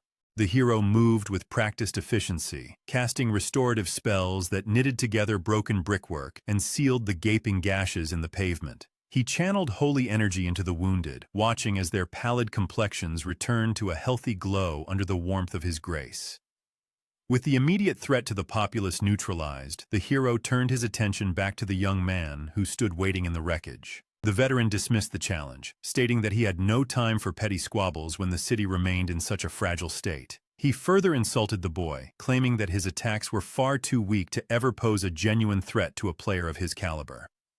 The protagonist bristled at the arrogance, but recognized that he still held the initiative if he played his cards correctly. He understood that victory against a superior opponent required forcing the hero into a position where his strength became a liability. The young man lunged forward, executing a sudden maneuver that shoved the unsuspecting hero directly into a ruptured sewage drain. It was a humiliating sight as the most powerful adventurer in the region found himself submerged in a pit of filth and waste. The protagonist showed no mercy, striking the submerged hero with his silver slime sword to cement the reality of his current, lowly position. The veteran sat in the muck, shaking with disbelief that a mere newcomer dared to treat him with such blatant disrespect. The boy ignored the hero's indignation and raised his wand of absurdity, ready to unleash another wave of unpredictable, chaotic magic. The hero recognized the danger of that particular artifact and immediately raised both hands, signaling a total and complete surrender. He conceded the fight, choosing to retreat from the absurdity rather than risk the unknown consequences of the boy's weapon. As the city streets finally cleared of debris, the hero's assistants hauled the veteran out of the manure pit with looks of pity. The best player in the land admitted that his inherent bad luck often led him into these unfortunate, ironic entanglements. He confessed that while he expected the boy to be a challenge, he never anticipated such a thorough and embarrassing defeat. The hero noted that for the first time in his long life, a cascade of misfortunes had managed to overwhelm his defensive capabilities. His magical abilities continued to hum with activity as they struggled to undo the lingering damage caused by the earlier explosions. These flashes of fire and destruction stirred painful, buried memories of a gas explosion that had claimed the lives of many in his former life. He remembered the sight of grieving townspeople leaving flowers at the site of that ancient tragedy, a moment that had shaped his resolve. The veteran looked at the young man, realizing that this confrontation had proven the boy's capability to alter the course of history. He applauded the protagonist, acknowledging that the evidence of his growth was far more convincing than any empty boast. The hero decided to grant the boy a reprieve, allowing his family to spend a few more precious hours with the recovered Nozomi. He warned, however, that this temporary existence would soon fade, forcing the player to face the grim consequences left in the city. The hero explained that the boy would eventually need to return to the hospital, where his family remained unaware of his true activities. He spoke cryptically of a looming curse of the disaster, a phrase that left the young man feeling confused and deeply unsettled. The protagonist admitted he possessed no knowledge of such a curse, failing to grasp the weight of the hero's grave warning. The veteran expressed genuine surprise, unable to fathom how someone from the future could remain ignorant of the well-known hospital disaster. He realized he had to explain the details, as the boy had clearly spent his entire past life isolated in the crushing darkness of the underground. The hero described a life spent exclusively hunting silver slimes, a solitary existence that had severed the boy from the rest of society. The boy listened in silence, realizing that his obsession with the dungeons had blinded him to the broader tragedies of the world. He stood amidst the fading magic of the battlefield, feeling a strange detachment as he contemplated a life he barely recognized. The hero grew impatient, noting that the fabric of this temporary reality was beginning to unravel and collapse into nothingness. He urged the boy to travel to the hospital morgue located in the basement, insisting that the truth awaited him there. The protagonist hesitated, questioning why he should involve himself in a mystery that seemed disconnected from his immediate goals. The hero warned that if the situation went unaddressed, a mass casualty event would inevitably claim the lives of many innocent people. With the hero rushing away to fulfill his final duties, the young man found himself left with more questions than answers. He understood the urgency in the veteran's tone and realized that a massive catastrophe was indeed looming on the horizon. As the nothingness dissipated, the city returned to its mundane state, with cars moving and people walking as if nothing had ever happened. The attending physician finished his report, advising the woman to maintain a healthy lifestyle to avoid any future complications. The young man realized he had to act quickly, as the process of parting with his family would be far too time-consuming. He decided that he could not leave his mother and sister in the hospital, fearing they would be caught in the coming disaster. Nozomi announced her hunger, and his mother suggested a trip to a nearby cafe to celebrate her recovery with a meal. The protagonist intervened, claiming he would cook a celebratory dinner himself to ensure they stayed away from the clinic's vicinity. He instructed them to head to the store for ingredients, successfully maneuvering his family out of the danger zone. Once they were safely on their way, the young man turned his focus toward the basement, feeling the weight of the hero's ominous prediction. He stopped in a restroom first, donning the invisibility cloak he had claimed as a trophy from a defeated bandit.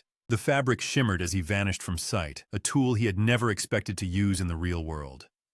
A visitor entered the restroom and recoiled in fear, hearing footsteps and seeing a door move despite the room appearing completely empty. The protagonist ignored the frightened bystander and made his way to the elevator, descending into the depths of the hospital. The basement corridors were deathly quiet, the air thick with the oppressive silence of a tomb. He moved through the empty hallways, his silver slime sword drawn and ready to strike at any potential threat. The morgue loomed ahead, a dark and gloomy chamber that seemed to hold the secrets of the disaster the hero had described. He checked his locator, confirming that the floor was entirely devoid of any living presence. He stepped across the threshold, his eyes scanning the rows of bodies covered by white sheets. The young man moved from room to room, feeling like an intruder in a place meant for the final rest of the departed. He began to wonder if the hero had played a cruel joke on him, as everything appeared perfectly still and lifeless. Suddenly, a harsh, grating sound echoed through the room, the unmistakable noise of a gurney scraping against the stone floor. He jumped, his heart racing as the sheets began to slide off the bodies resting on the nearby stretchers. The cadavers stood up, their bodies twisted and broken, their eyes glowing with a malevolent, unnatural hunger. They wheezed and moaned, reaching out with rotting hands as they closed the distance between themselves and the boy. The protagonist realized with a jolt of horror that the hero's warning had been entirely accurate. The disaster was not a metaphorical curse, but a literal, waking nightmare of the dead. The young man swung his blade with rhythmic precision, carving through the relentless tide of undead that filled the morgue. He reasoned that these former adventurers had succumbed to a lingering curse, their bodies reanimated because they remained unburied after their untimely ends. Each strike of his steel found its mark, yet the swarm showed no signs of thinning as more corpses crawled from the shadows. The protagonist realized with growing alarm that the necrotic influence was spreading, pulling the bodies of ordinary citizens into this grotesque dance of death. He understood that while modern society had long abandoned the holy rites meant to put restless souls to sleep, the curse thankfully lacked the potency to infect the living. Takahashi moved with calculated grace, dragging heavy metal stretchers across the cold floor to construct a makeshift barricade. He wedged the iron frames firmly into place, creating a narrow bottleneck that forced the decaying masses to approach him one by one. Despite his martial prowess and the sharpness of his blade, he felt the crushing weight of the sheer numbers pressing against his flimsy wall. One of the walking corpses wore a gold token, a grim testament to a once-celebrated adventurer who now clawed hungrily at the barricade. A jagged, rotting hand lashed out through a gap in the beds, its filthy nails grazing the young man's skin and leaving a stinging reminder of the stakes. The heavy door to the adjoining room suddenly burst inward, admitting a fresh wave of undead that threatened to flank his position. He whirled around, his sword flashing in the dim light to decapitate the nearest intruder with a single, practiced motion. The protagonist prepared to deliver a finishing blow to a fallen female corpse, but his eyes locked onto a notification flickering within his vision. The system's radar highlighted the figure as a neutral target, indicating that the girl's soul had not yet been fully consumed by the void. She looked up at him, her face a mask of raw terror, as she let out a desperate, muffled plea for salvation. The young man realized she was a staff member of the funeral home, caught in the wrong place at the worst possible time. He knew that while a bite usually signaled an irreversible fate, a victim in the early stages of the transformation could still be pulled back from the brink.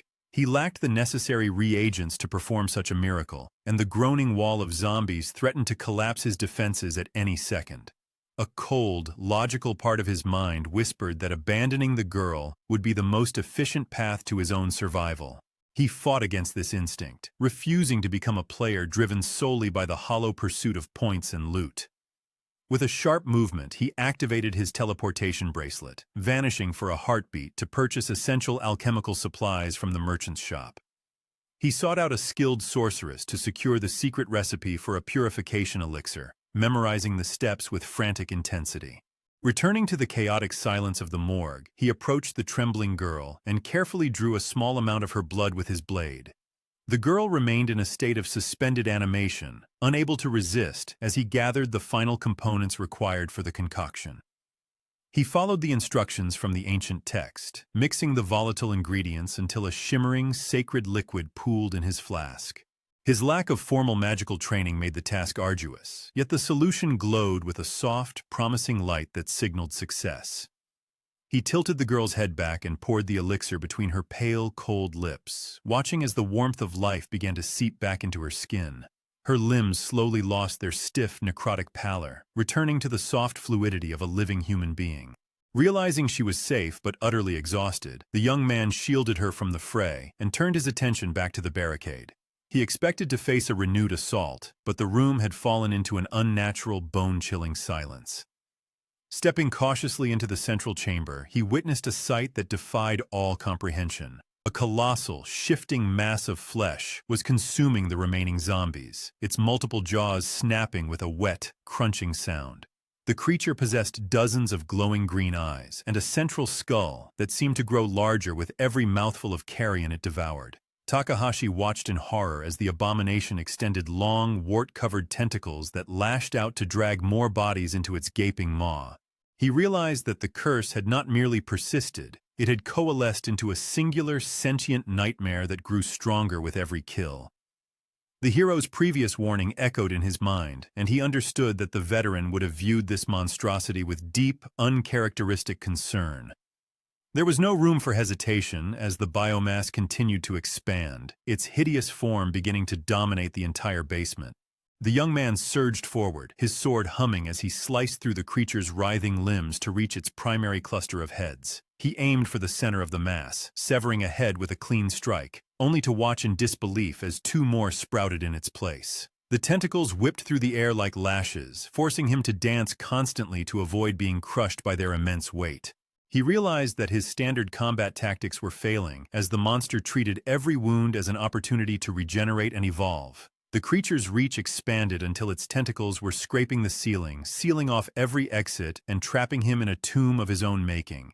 He considered drawing the Staff of Absurdity from his inventory, but he quickly dismissed the idea, fearing the destruction of the hospital and the death of innocent patients. The young man refused to accept defeat, his pride warring with the cold reality that he was currently outmatched by the growing horror. He dodged a massive, crushing tentacle and felt the floorboards splinter beneath the force of its impact. Every second he spent pondering his next move allowed the monster to draw more power from the surrounding corpses. Takahashi gripped his sword tightly, his eyes scanning the room for any scrap of material that could serve as a makeshift weapon. He spotted his discarded alchemy kit and realized that his tools could be repurposed for more than just brewing simple potions. A chaotic plan began to form in his mind, one that required utilizing the very environment that the monster sought to consume. He grabbed the iron legs of a nearby bed, feeling the weight of the cold metal against his calloused palms. A discarded steel plate from a wheelchair caught his eye, and he snatched it up, layering it over his shield for extra protection. The young man stood his ground, watching as the monster prepared to unleash a wave of tentacles that would surely flatten everything in its path. He knew he could not outlast the beast, so he resolved to break the cycle of its regeneration by any means necessary. The air grew heavy with the stench of rot as the creature's primary skull turned its baleful green gaze toward him. He felt the stirrings of a new, dangerous power, one that had been lurking in the shadows of his inventory since the start of his journey. With a deep breath, he braced himself for the collision, his mind already calculating the trajectory of his next desperate strike. The monster lunged, its massive jaws opening wide to swallow the young man and the last remnants of his hope. He did not retreat, instead charging directly into the heart of the darkness with his weapons held high. The fate of the hospital and the lives of his family hung in the balance of this single, reckless assault. He pushed his physical limits, forcing his muscles to ignore the fatigue that threatened to drag him down into the mire. The young man understood that he was no longer just fighting for survival, but for the very future of the world he had once ignored. He swung the steel plate, catching a tentacle mid-air and using the momentum to vault toward the monster's central pulsing core. The creature shrieked, a sound like grinding stone and tearing metal that rattled the foundation of the entire building. He saw his chance, a narrow opening in the monster's defenses that revealed the true, fragile heart of the curse. The young man struck, his blade glowing with a faint borrowed light as he pierced the center of the abomination's mass. The creature shuddered, its tentacles going limp as the magical energy binding it together began to unravel into thin air. He pulled his sword free and landed on his feet, watching as the massive body dissolved into a pile of harmless gray sludge. Silence reclaimed the morgue, leaving only the sound of his own heavy breathing and the faint, rhythmic dripping of water from the pipes. He looked around the room, confirming that the threat had been thoroughly purged from the basement levels. The young man sheathed his sword, his body trembling from the adrenaline that finally began to fade from his veins. He turned toward the girl, who was just beginning to stir from her unnatural slumber, her eyes filled with confusion and lingering dread. He knew his work here was done, but the mystery of the curse and the hero's cryptic warnings remained to be solved. The protagonist stepped toward the exit, his mind already drifting toward the next challenge that awaited him in the dark. He left the morgue behind, feeling the weight of the world shift slightly as he walked back toward the mundane, unsuspecting city above. The young man understood that he had changed, and that the quiet, solitary life he had once led was now a memory of the past. He exited the hospital, the cool night air greeting him as a welcome contrast to the oppressive heat of the battle. He looked up at the stars, wondering what other nightmares were waiting to rise from the depths of the forgotten world. The young man continued his journey, his eyes fixed on the horizon where the true nature of the disaster had yet to be fully revealed. The young man raised his shield, bracing his body against the relentless pressure of the encroaching, tentacled horror.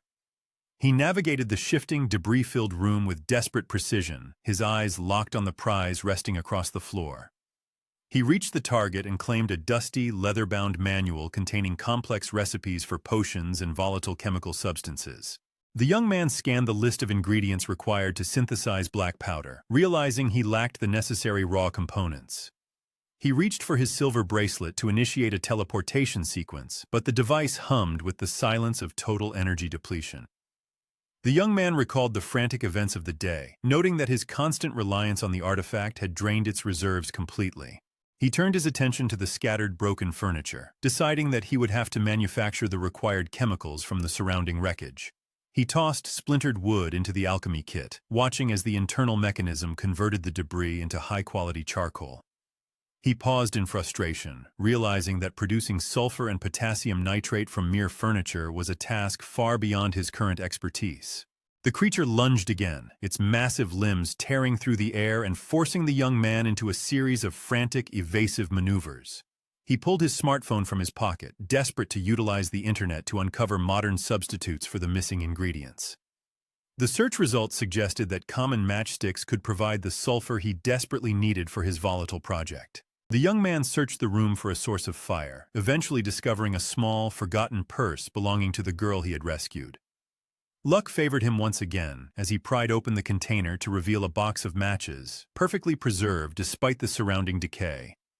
He deposited the matches into the alchemy kit, initiating the synthesis process while the monster continued its rhythmic, thundering assault. Within minutes, the device chimed, signaling that the sulfur and potassium nitrate were ready for integration into his volatile mixture. The young man carefully measured the components, successfully producing a vial of potent black powder. He did not stop there, recognizing that raw gunpowder was insufficient for the lethal task he intended to complete. He processed the powder further, forging a set of shiny, high-quality bullets designed to penetrate the thick, supernatural hide of his adversary. He grabbed a notebook and pen to jot down critical calculations, his mind racing to formulate a weapon capable of ending the struggle. The monster shrieked, its form swelling as it prepared to unleash a final, desperate wave of destruction upon the morgue. The young man tore a blank sheet from his notebook, realizing that paper could serve as the final catalyst for his improvised arsenal. He discarded his pen and dropped the paper into the alchemy kit, watching as the machine glowed with an intense, magical resonance. He pulled 2 heavy iron legs from a wrecked wheelchair, setting them into the cauldron to serve as the structural foundation for his new weapons. The air grew thick with the acrid scent of sulfur, burning metal, and raw, unstable magic as the alchemy process reached its boiling point. The machine hissed and settled, leaving the young man holding 2 makeshift heavy-duty sawed-off shotguns. He felt a pang of hesitation at the thought of desecrating the remains of fallen hunters, but he pushed the guilt aside to focus on his survival. He loaded the weapons with his custom-made ammunition, leveling the barrels at the pulsating central core of the growing abomination. The young man squeezed the triggers, sending a barrage of lead into the creature's center with surprising, luck-driven accuracy. The monster staggered under the impact, its massive form shuddering as the critical hits tore through its unnatural defenses. It attempted to retaliate with a final, sweeping strike of its tentacles, but the young man fired again, silencing the beast for good. The creature collapsed into a heap of lifeless gray bodies, its magical aura dissipating into the cold air of the basement. A system notification flickered into existence before his eyes, declaring that he had destroyed the curse of catastrophe. The text identified him as the first player to achieve this feat, bestowing upon him the prestigious title of Holy Assassin. The young man exhaled a long, shaky breath, letting the adrenaline drain from his muscles as the reality of his victory settled in. A soft, rhythmic coughing sound echoed from the corner of the room, drawing his attention to the girl lying on the floor.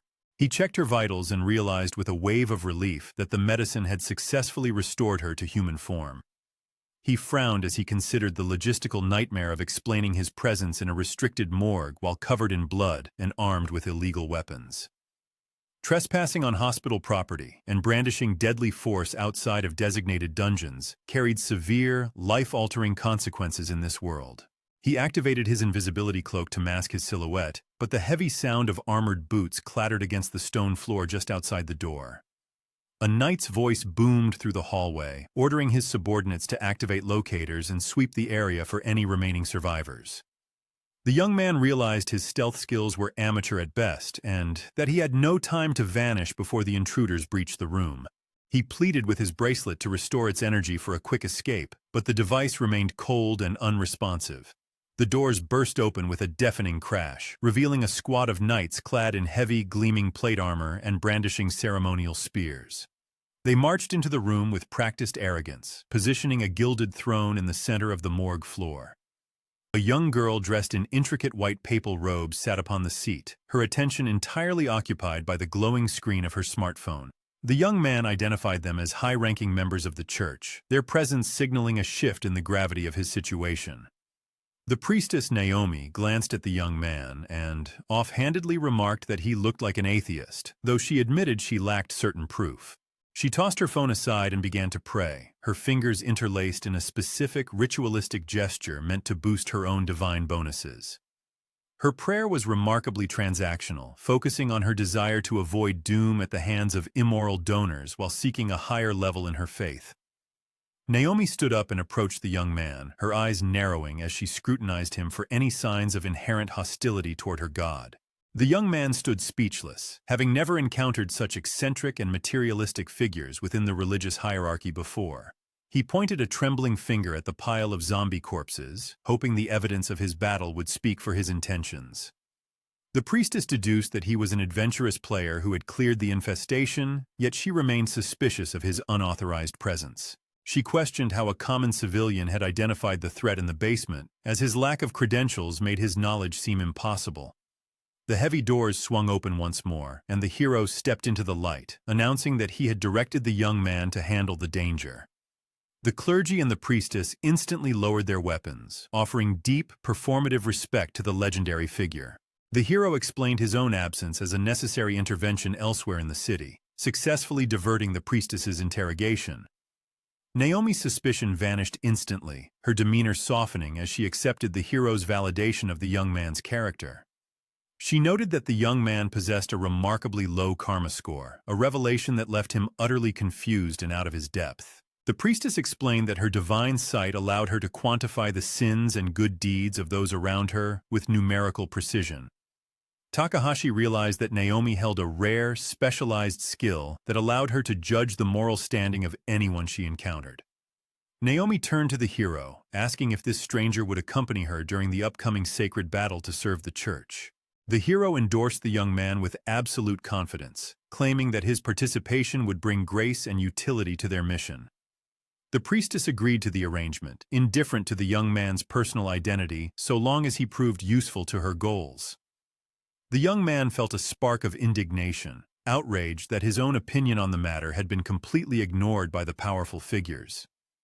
The hero noticed his frustration and gestured for them to step into a private alcove, away from the prying eyes of the clergy. He leaned close to the young man and issued a firm, quiet request for him to protect the priestess during the trials ahead. The hero spoke of the temple class change, a vital process for adventurers that could only be accessed through specific, dangerous dungeons. He revealed that in his past life, he had failed to defend the temple, leading to Naomi's death and the destruction of her staff of power. The hero warned that the fall of the temple had severely weakened players worldwide, while the enemy's strength had grown in the power vacuum. Takahashi stared at the hero, shocked that a man with such foreknowledge would entrust the fate of the temple to someone as inexperienced as himself. The hero explained that he could not personally intervene in the upcoming trials because he was occupied with suppressing threats across the globe. Takahashi struggled to understand why the burden of combat fell upon his shoulders when he possessed his own private ambitions for the future. The hero shifted his tactics and began to tempt the young man with the promise of unprecedented professional growth. He explained that by serving the church, the adventurer would gain access to exclusive, high-level dungeons that were otherwise completely inaccessible.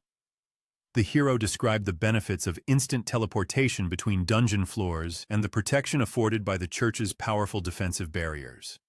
The church held a monopoly on healing and support magic, controlling the most talented mages who dictated the flow of every major battle.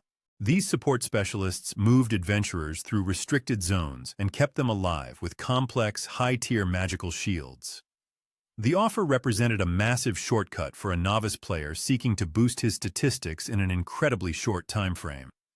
Takahashi accepted the proposal immediately, seeing the clear strategic value in aligning himself with the religious hierarchy. He confirmed his participation in the hero's stead, but demanded a solemn oath that his family would remain untouched by the hero's schemes. The hero agreed to the terms, claiming with practiced nonchalance that he had no interest in harming individuals who proved useful to the world.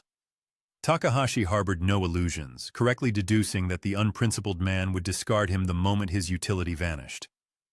The hero insisted that he was merely asking for a small favor, yet Takahashi felt the suffocating weight of an implicit threat beneath the request.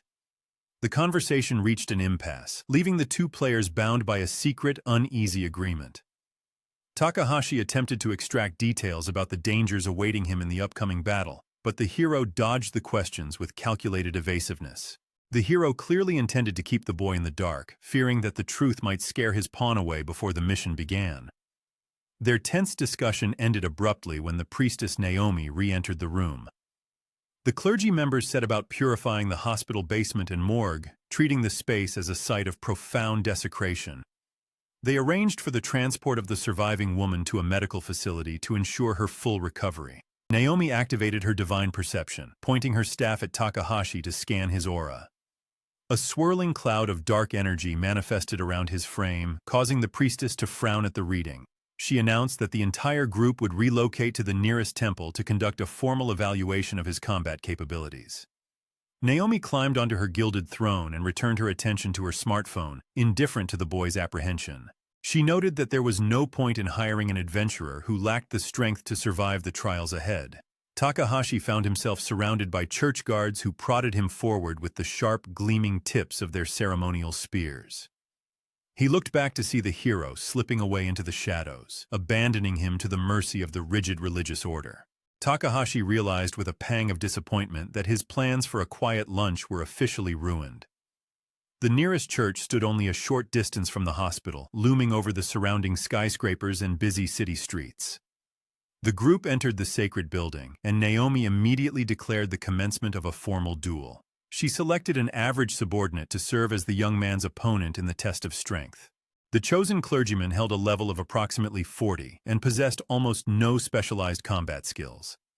Takahashi observed that while his opponent was stronger, the gap was not insurmountable if he played his cards correctly.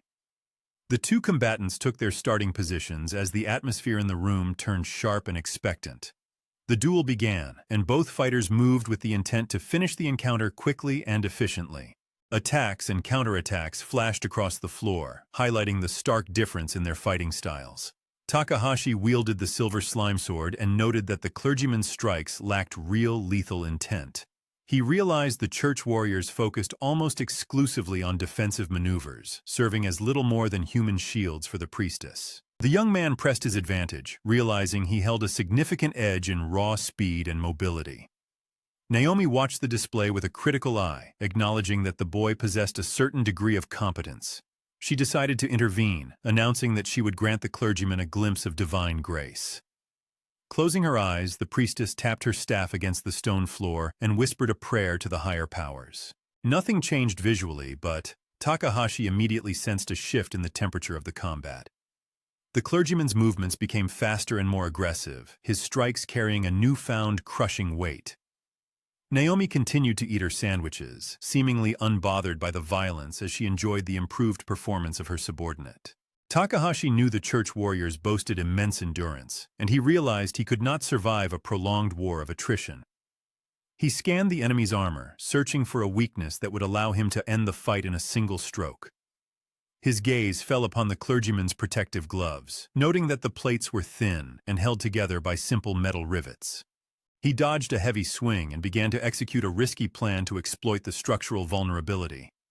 He scavenged a small metal fragment from the floor, deciding it would serve as the perfect tool for his objective. The clergyman activated his holy hammer ability, preparing to deliver a devastating two-handed blow with his sword. Takahashi triggered his beasting skill, his body blurring as he launched himself directly at his opponent. They closed the distance in a heartbeat, both combatants committed to a final, decisive exchange. Takahashi moved faster, his strike bypassing the weapon to shatter the delicate rivets of the clergyman's glove. The defense crumbled, and the young man followed up with a precise shield strike that knocked the warrior off his feet. The clergyman tumbled backward, his hands trembling as he stared at his ruined gauntlet. Takahashi loomed over his opponent, pressing the tip of his sword against the man's chest. He turned toward Naomi, waiting for her command to signal the end of the engagement. The priestess signaled for the duel to stop, satisfied that she had seen enough to judge the boy's worth. She offered a brief, polite congratulations, praising his quick wits and his ability to adapt under pressure. Takahashi understood that he had not won through superior power, but rather through the clergyman's over-reliance on divine buffs. Naomi dismissed him with a wave of her hand, showing no further interest as she returned to her mobile game. Takahashi finally arrived home in the evening, exhausted by the day's strange and taxing events. He remembered his promise to prepare a celebratory dinner for his mother's recovery. He poured his remaining energy into the task, scrambling to assemble a meal despite his fatigue. The family gathered around the table, finding joy in their reunion, even as they laughed over the slightly burnt food. Takahashi watched his mother with a sense of profound peace, grateful that he could protect her in this life. He ensured that the family had enough resources so his sister would never be forced to sacrifice her youth for money. Deep down, he knew the hero would eventually break his word, viewing him as nothing more than a disposable tool. Until that betrayal occurred, the young man resolved to grow stronger than the hero himself. Meanwhile, Naomi sat alone in her quarters, mindlessly clearing levels in her game. She remained active in various online forums, desperate to keep her finger on the pulse of current events. She preached to skeptics who demanded miracles, though she could only provide them with filtered selfies as proof. The priestess understood that indulging in worldly vanity eroded her karma, yet she felt compelled to interact with the common people. A sharp knock on her door interrupted her digital life, signaling an unwelcome end to her solitude. A delegation of church officials entered the room, bowing low as they apologized for their intrusion. One of the men knelt before her, his expression grave as he demanded a discussion regarding the upcoming holy battle. He stated clearly that the clergy stood in firm opposition to including an adventurer like Takahashi in their expedition. The officials claimed that the boy's low karma posed a spiritual danger to every member of the party. Naomi listened with an air of practiced anguish, though she remained entirely indifferent to their plight. Her only true desire was the cultivation of her own faith and the internal purity of her heart. The church official continued his tirade, insisting that the presence of such a low-ranking individual would invite disaster. The priestess agreed with the logic, as the temple had long ago concluded that high-reputation groups possessed higher survival rates. The temple had secretly implemented an evaluation parameter that linked the strength of divine enemies to the karma of the party. If a player with low karma entered a dungeon, the enemies would scale in power to match the perceived sin. Therefore, the clergyman argued that righteous servants of God were the only ones capable of securing victory. Takahashi had warned him that relying solely on karma was a fool's errand, but the church remained blinded by its own dogma.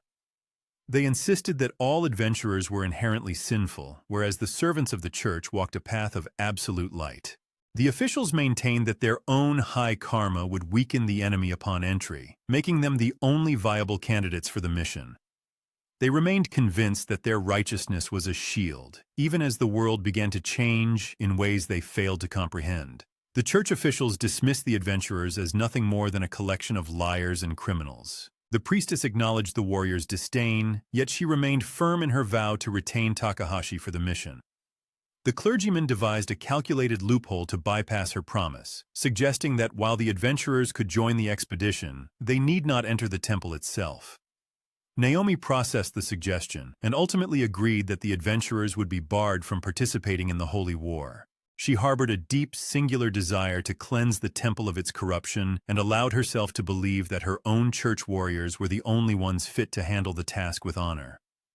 The churchman felt a surge of triumph, confident that the young, trusting priestess was easy to manipulate for their own agenda. They viewed themselves as the righteous protectors of the innocent and sought to prevent the adventurers from gaining any further power or influence. The warriors looked forward to the future, anticipating that Naomi's inevitable rise would bring increased subsidies and prestige to their institution. Time passed quickly until the dawn of the holy battle finally arrived. Marking the day, Takahashi was expected to prove his worth. The guild manager approached the young man, informing him that he had been appointed as the official leader of the adventurer party. This responsibility felt entirely foreign to the protagonist, who was accustomed to navigating the dangers of the dungeons entirely on his own. The first floor of the Tokyo dungeon, known as the Indelible Trace, manifested as a tranquil temple complex nestled amidst rolling hills and lush meadows. Radiant sunshine bathed the landscape, creating a peaceful atmosphere that seemed at odds with the gravity of the upcoming conflict. Takahashi approached the priestess upon arrival, attempting to open a dialogue regarding their tactical approach to the temple assault. Naomi offered only a brief greeting before withdrawing behind a wall of her personal warriors, signaling her complete lack of interest in his input. A cold sense of unease settled in the young man's gut, but he turned his attention toward the adventurers he was now tasked to command. He bowed his head in a gesture of respect, offering a sincere apology for his lack of familiarity with the group he now led. To his surprise, the adventurers greeted him with unexpected warmth, expressing their complete trust in him due to the hero's personal recommendation. One member mentioned their profound gratitude toward the hero, prompting Takahashi to ask exactly what they felt they owed him. The group explained that they would have long ago rotted in prison if not for the hero's intervention and his belief in second chances. They viewed the hero as a paragon of virtue who worked tirelessly to ensure the happiness of everyone under his protection. After the exchange of pleasantries, the priestess announced that the sacred mission would commence at the temple located on the 30th floor. The church had established these fortified temples on every level, designating them as safe zones that required significant donations to access. The first-floor temple lay in ruins, though this mattered little as the adventurers required no assistance at the start of their journey. The participants gathered in the center of the courtyard, forming a circle around the silent, observant priestess. Naomi channeled her divine power to activate a network of magical transportation, sparing the group the exhaustion of a long climb. In a flicker of light, the entire party vanished from the meadow and materialized instantly upon the 30th floor. The dungeon at this depth was an endless expanse of polar night, illuminated only by the ethereal, shifting glow of the aurora borealis. The adventurers stood in awe, admiring the surreal beauty of the natural phenomenon that painted the sky in vibrant, ghostly colors. They soon observed that the floor was strangely barren, devoid of both resources and any sign of a boss monster. As they ventured deeper, they noted that the local zombies and goblins remained entirely motionless, as if frozen in a state of suspended animation. Adventurers rarely frequented the 30th floor, as the lack of valuable loot made the harsh environment a poor investment of time. The group eventually reached the temple, a structure of striking beauty that shimmered with pink and lilac hues under the polar lights. Takahashi made one final attempt to solicit a strategy from the priestess, but Naomi remained fixated on her own objectives. She declared that their mission was to purge the demons that had occupied the sacred halls and prevented the church from reclaiming its site. She then directed her attention to the adventurers, ordering them to remain outside the temple gates until the battle concluded. The players were left in a state of shock, as they had prepared themselves for the combat they were now being denied.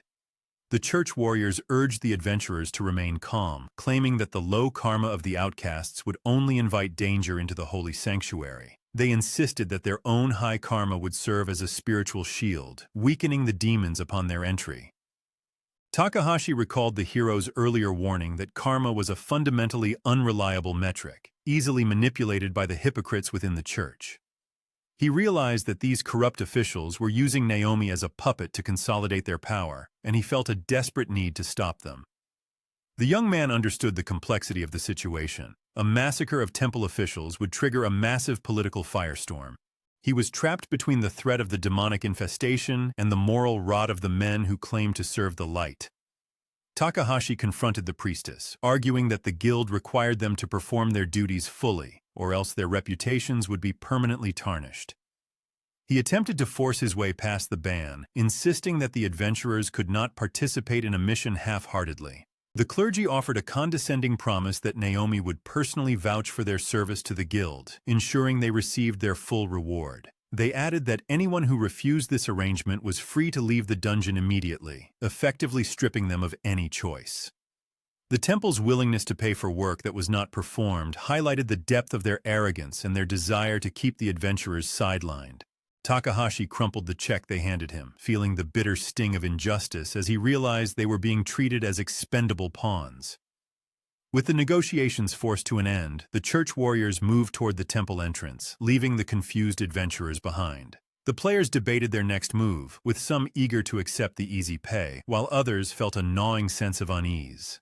Takahashi pondered the moral implications, aware that these sanctimonious men would likely meet their end before the day was out. He struggled to determine whether these people were even worth saving, given their blatant corruption and disregard for others. His frustration grew as he considered the blonde hero, who had abandoned this volatile situation to tend to his own comfortable life in the city. The church warriors and the priestess crossed the threshold into the temple, leaving the main hall to reveal a haunting sight. A massive statue of a nun dominated the center of the room, standing where the altar should have been. Surrounding the statue was a dense congregation of monsters and beasts that stood perfectly still, mirroring the behavior of the creatures outside. Naomi noted the strange phenomenon, observing that the monsters showed no aggression toward the intruders. The church warriors wasted no time, launching a surprise attack in hopes of slaying the monsters before they could react. The moment their weapons struck, the temple's atmosphere, bloody tears pooled in the eyes of the stone nun, and a dark, gaping void tore open where her mouth should have been. The statue extended its arms, beckoning the intruders to kneel and offer worship to the entity that now claimed the temple. The churchmen realized with sudden terror that they were facing an enemy of God, yet they remained convinced of their own divine protection. They questioned if someone among them possessed low karma, unknowingly triggering the entity's wrath through their own hidden sins. One warrior harbored a secret obsession with luxury cars, another had embezzled funds, and a third justified infidelity as a minor moral failing. Their collective sins had effectively stripped away. Naomi recalled the hero's warnings and realized the truth of his words as the situation spiraled out of control. She commanded her subordinates to cease their internal blaming and focus their entire strength on the encroaching evil. The warriors rallied, drawing comfort from the presence of Lady Naomi, and the priestess began to chant, weaving prayers into buffs that temporarily empowered the fighters as they engaged the surging tide of monsters. For a few moments, the tide of battle seemed to turn, but the warriors soon found their enthusiasm waning in the face of an impossible foe. The monsters were not typical dungeon denizens, displaying strange, erratic behaviors that defied the established rules of the system. The priestess commanded her warriors to remain steady, reminding them that their superior rank and experience on the 40th floor should guarantee their victory over these 30-floor beasts. Golden light flowed from her palms, weaving a shimmering web of magical reinforcement around the trembling clergyman. Encouraged by her divine support, the church warrior, however, the entity residing within the temple statue remained vigilant, actively channeling dark, corrupting energy into its monstrous servants. Goblins and savage beasts surged to meet the clergy, their movements unnaturally swift, and it became painfully obvious that an unseen power was bolstering the enemy with every passing second, creating a dynamic threat never before recorded in the dungeon's history. Naomi realized with growing dread that the monsters were evolving in real time, their strength and lethality scaling perfectly to match the intensity of the combat.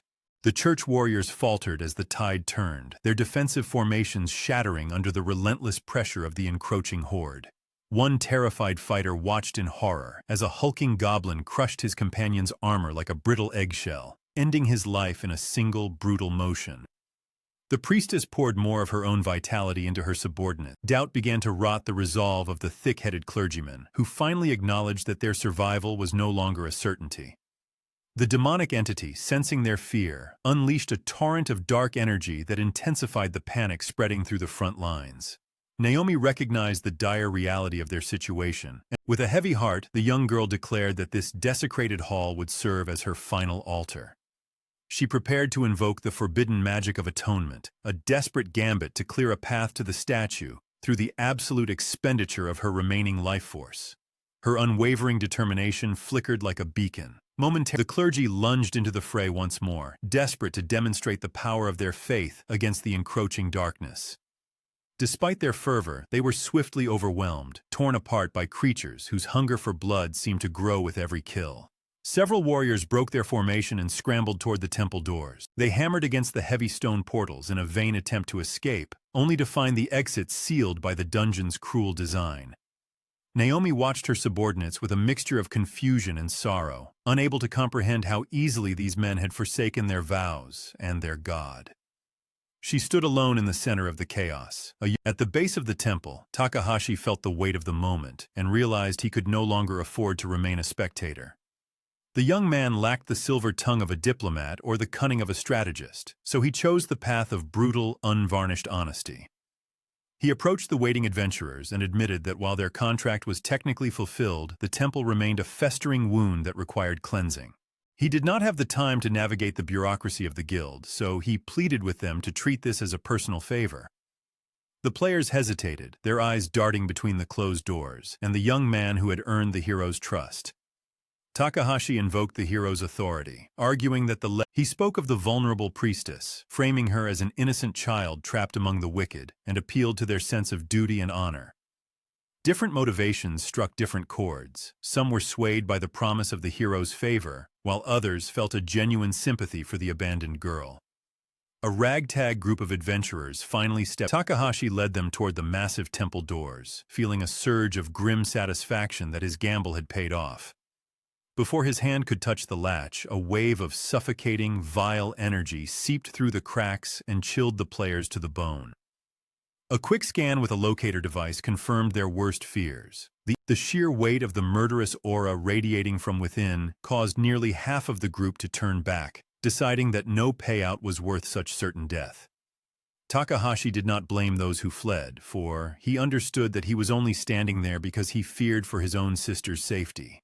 He admitted to himself that he would have likely retreated as well had he not been nudged into this path by the hero's manipulations. His grim reflection was broken by a player who offered a strained smile, insisting that a light-hearted mood was the only way to survive such a dark hour.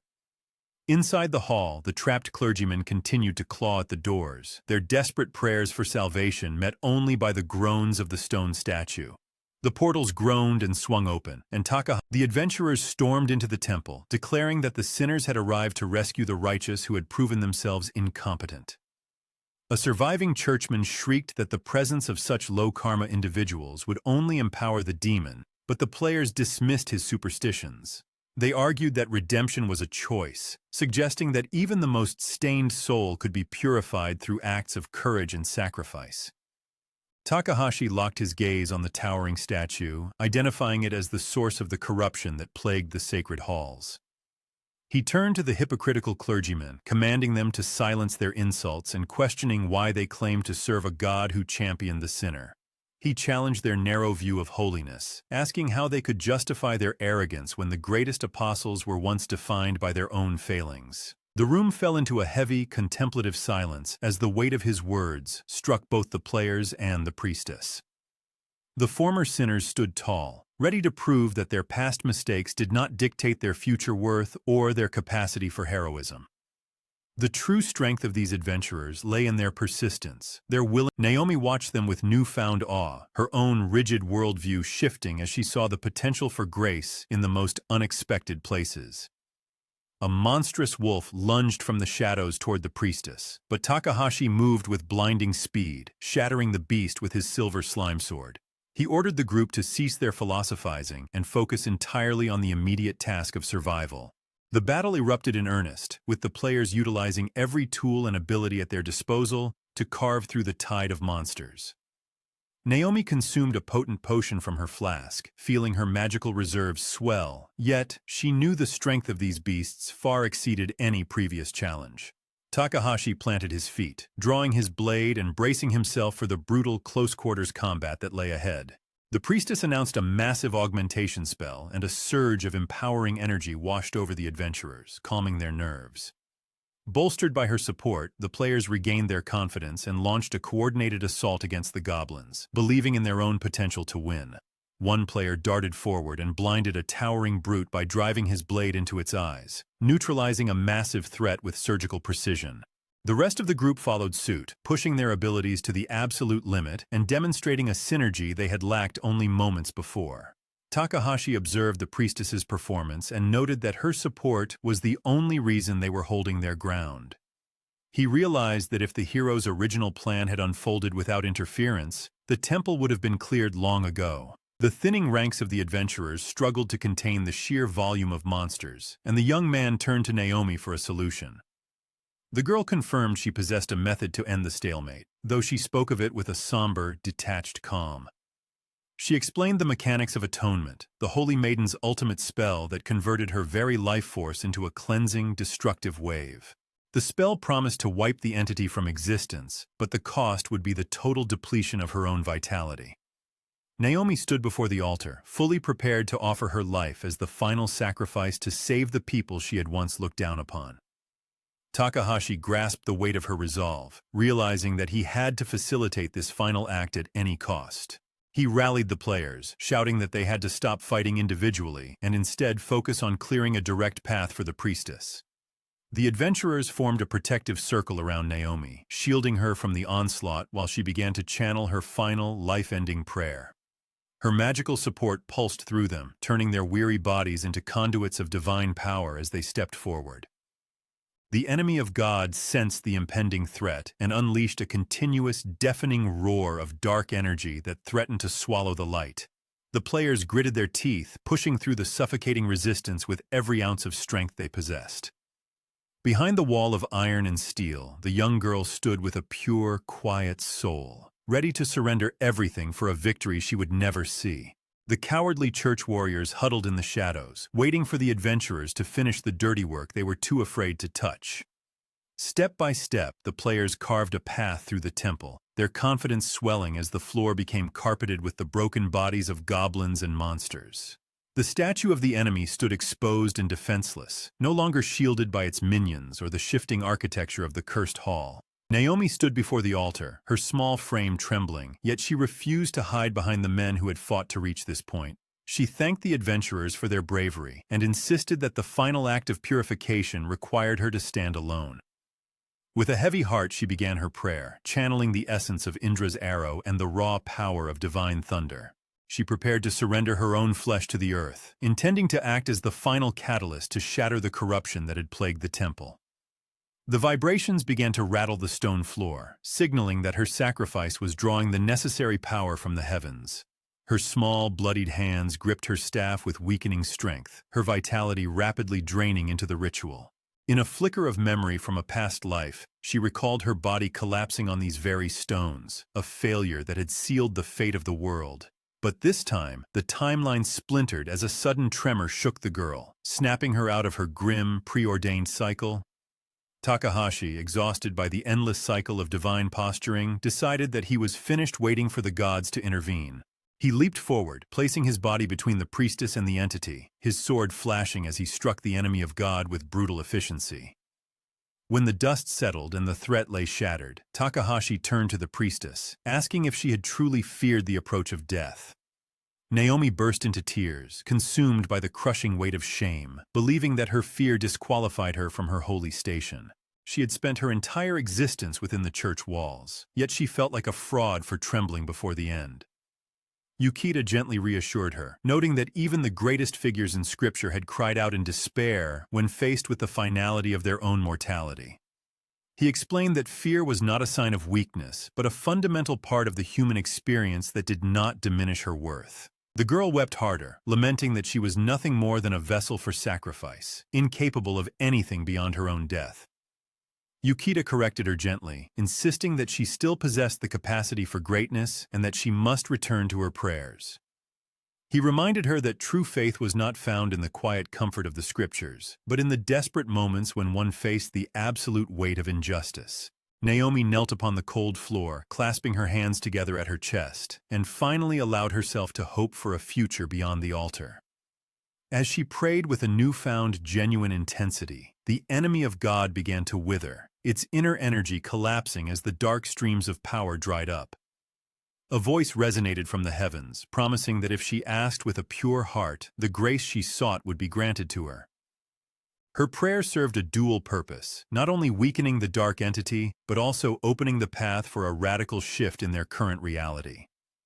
The consecrated altar, usually locked away from the reach of common adventurers, responded to the purity of her plea. Under normal circumstances, changing a profession in the heat of battle was a structural impossibility, especially with the altar under enemy influence. Takahashi Yuka defied the logic of the system, forcing the altar to recognize his authority and initiating the process of a class transition. The system analyzed the altar, confirming that it was now under human control, and generated a list of potential paths for the young man. Naomi watched in awe, realizing that her prayers had inadvertently cracked the ironclad rules of the temple's ancient software. She assumed he would choose the path of a paladin, expecting him to seek the protection and healing magic that would allow him to stay by her side. Many of the temple's elite held that title, and she imagined him joining their ranks as a respected colleague and defender of the faith. However, the young man felt no urge to be shackled to the gods, and he dismissed the prospect of becoming a paladin with a casual shrug. His rejection of the prestigious class shocked the onlookers, who could not fathom why anyone would turn down such divine favor. As the golden light of the system rebooted his status, Takahashi waited with a calm, predatory patience. He bypassed the traditional roles, selecting the most unconventional path available within the system's deep, hidden architecture. He became a jester, a choice that left Naomi completely bewildered, as she knew it to be the most reviled and statistically unstable profession in existence. In his past life, the jester class had been a graveyard for ambition, as its core mechanics relied entirely on the fickle nature of probability. Those who chose the path rarely understood its essence, leading to catastrophic failures that left them destitute and forgotten. But for Takahashi, a man whose entire existence was now governed by a system that amplified his luck, the jester was the ultimate expression of his innate talent. He needed a final edge to seal the victory, and the jester's unique skill set provided exactly the amplification he required. Naomi rushed to her staff, eager to offer whatever support she could to the man who had become her unexpected savior. The enhancements flooded his stats, granting a massive bonus to his attack power while bestowing the title of Sacred Assassin, which doubled his damage against the undead. He activated the Crushing Blow skill, a technique that amplified his critical damage to levels capable of shattering the very fabric of the boss's defenses. Finally, he tapped into the jester's dazzling flash, a blinding effect that would amplify his output tenfold for the next hour. With these powers stacked, Takahashi launched his final, decisive assault against the crumbling avatar of the Dark Lord. The entity clawed at the air, spewing negative energy in a desperate bid to survive, but the tide had turned irrevocably against it. The last thing the Dark God saw was the steady, cold gaze of Yukita Takahashi, a player who refused to bow to the constraints of the game. His sword descended, executing a crushing blow that split the statue, reducing the ancient malice to nothing but worthless debris. History would remember the rise of a jester who had dared to challenge the gods, forever altering the trajectory of the world's power balance. The destruction of the entity triggered a wave of relief that washed over the entire temple, turning the battlefield into a site of celebration. The remaining monsters, now severed from their source of negative energy, lost their aggression and were easily mopped up by the surviving adventurers. The players exchanged congratulations, noting with relief that they had managed to clear the dungeon without a single casualty. Naomi watched the scene unfold, her eyes wide with a mixture of surprise and the dawning realization of what the young man had achieved. Warm light poured through the temple windows, illuminating the dust motes and casting a golden glow over the adventurers who had survived the ordeal. Takahashi received the final notification from the system, confirming his victory over the doppelganger and awarding him the title of Slayer of the Dark Gods. The temple was finally liberated from its corruption, and the doors swung open to reveal the light of the outside world to the trapped people. Outside, they were met by the adventurers who had remained behind, having spent the battle waiting and trying to cover the escape routes. The guild had prepared reinforcements, but their arrival was unnecessary, as the primary threat had already been liquidated. The adventurers had, however, managed to detain several suspicious figures attempting to slip away in the chaos. They were the clergymen who had fled when the battle began, their cowardice now laid bare for the entire guild to witness. According to the rigid laws of the church, these men would be judged by their own peers, and Naomi stepped forward to claim her subordinates. She thanked the adventurers for their diligence and apologized for the trouble her cowardly colleagues had caused the party. Naomi signaled for the guards to take the fugitives, intending to ensure they faced the proper consequences for their betrayal of the faith.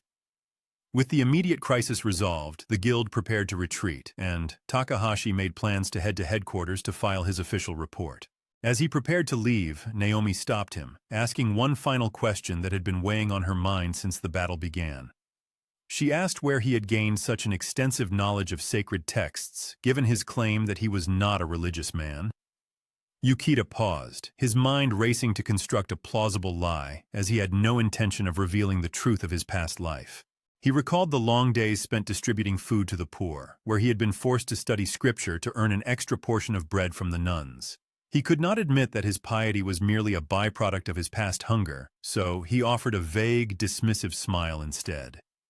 Back in the city, Naomi faced the grueling task of passing judgment on the priests who had abandoned their posts. The men knelt in the dirt, begging for mercy and claiming that they had only acted out of a sudden, overwhelming fear. Naomi felt the weight of her position, acknowledging that while she was a kind soul, she could not allow such blatant cowardice to go unpunished.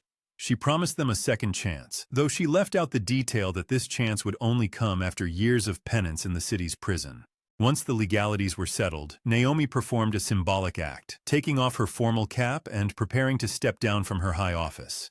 The church warriors protested, insisting that she was too young to be held responsible and that the failure belonged to them. Naomi looked at them with a steady gaze, declaring that age did not excuse her indifference or the laziness that had allowed the temple to fall.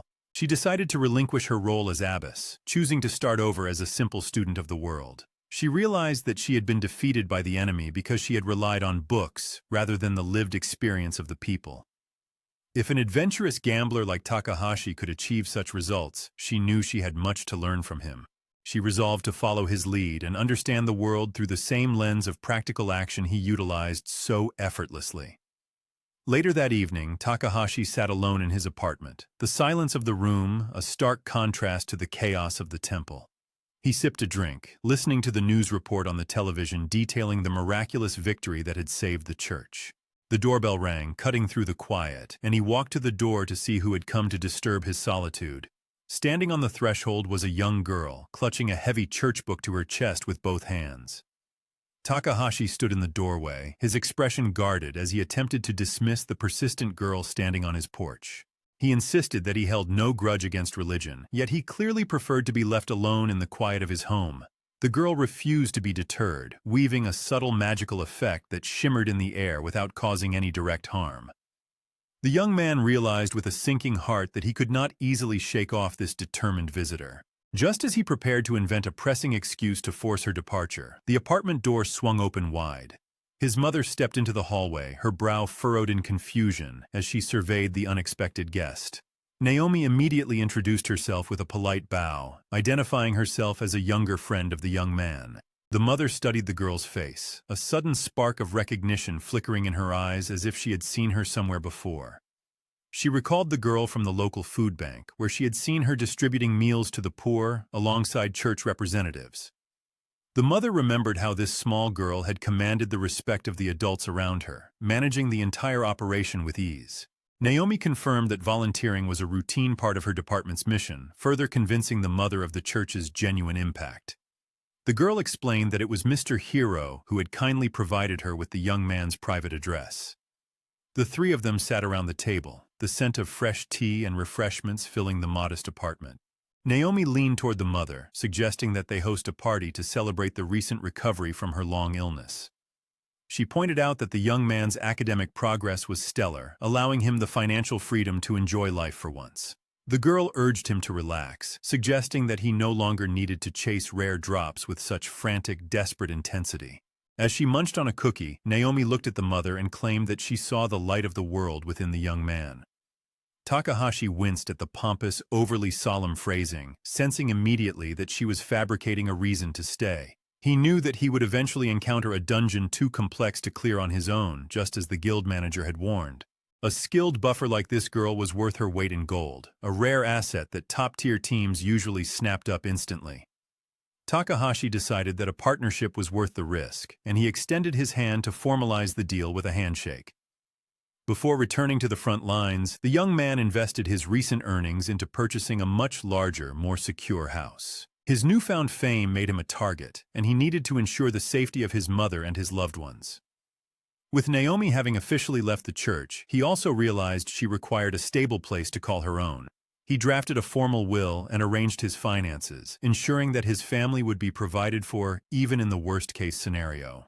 Having finally secured his own safety net, the player felt ready to embark on adventures for his own goals rather than mere survival. Naomi appeared at his side, dressed in her finest gear and looking every bit the reliable partner he had hoped to find. They stepped out into a world that felt suddenly larger and more vibrant, shedding the constraints of his previous fearful life. The young man believed that even with a partner by his side, his fundamental nature would remain unchanged by the shifting circumstances. Takahashi reached level 70 in record time, though he remained aware that the legendary Mr. Hero was still growing at a faster rate. He did not begrudge the gap in their power, finding satisfaction in his own steady progress and his new, perfect companion. He refused to forget the mistakes of his past life, keeping the memory of his former weakness as a constant grounding reminder. Opportunities that once seemed impossible now lay within his reach, making the entire world feel accessible and ripe for the taking. Stepping onto a sun-drenched lawn inside a new dungeon, he encountered a group of his old acquaintances, the Silver Slimes.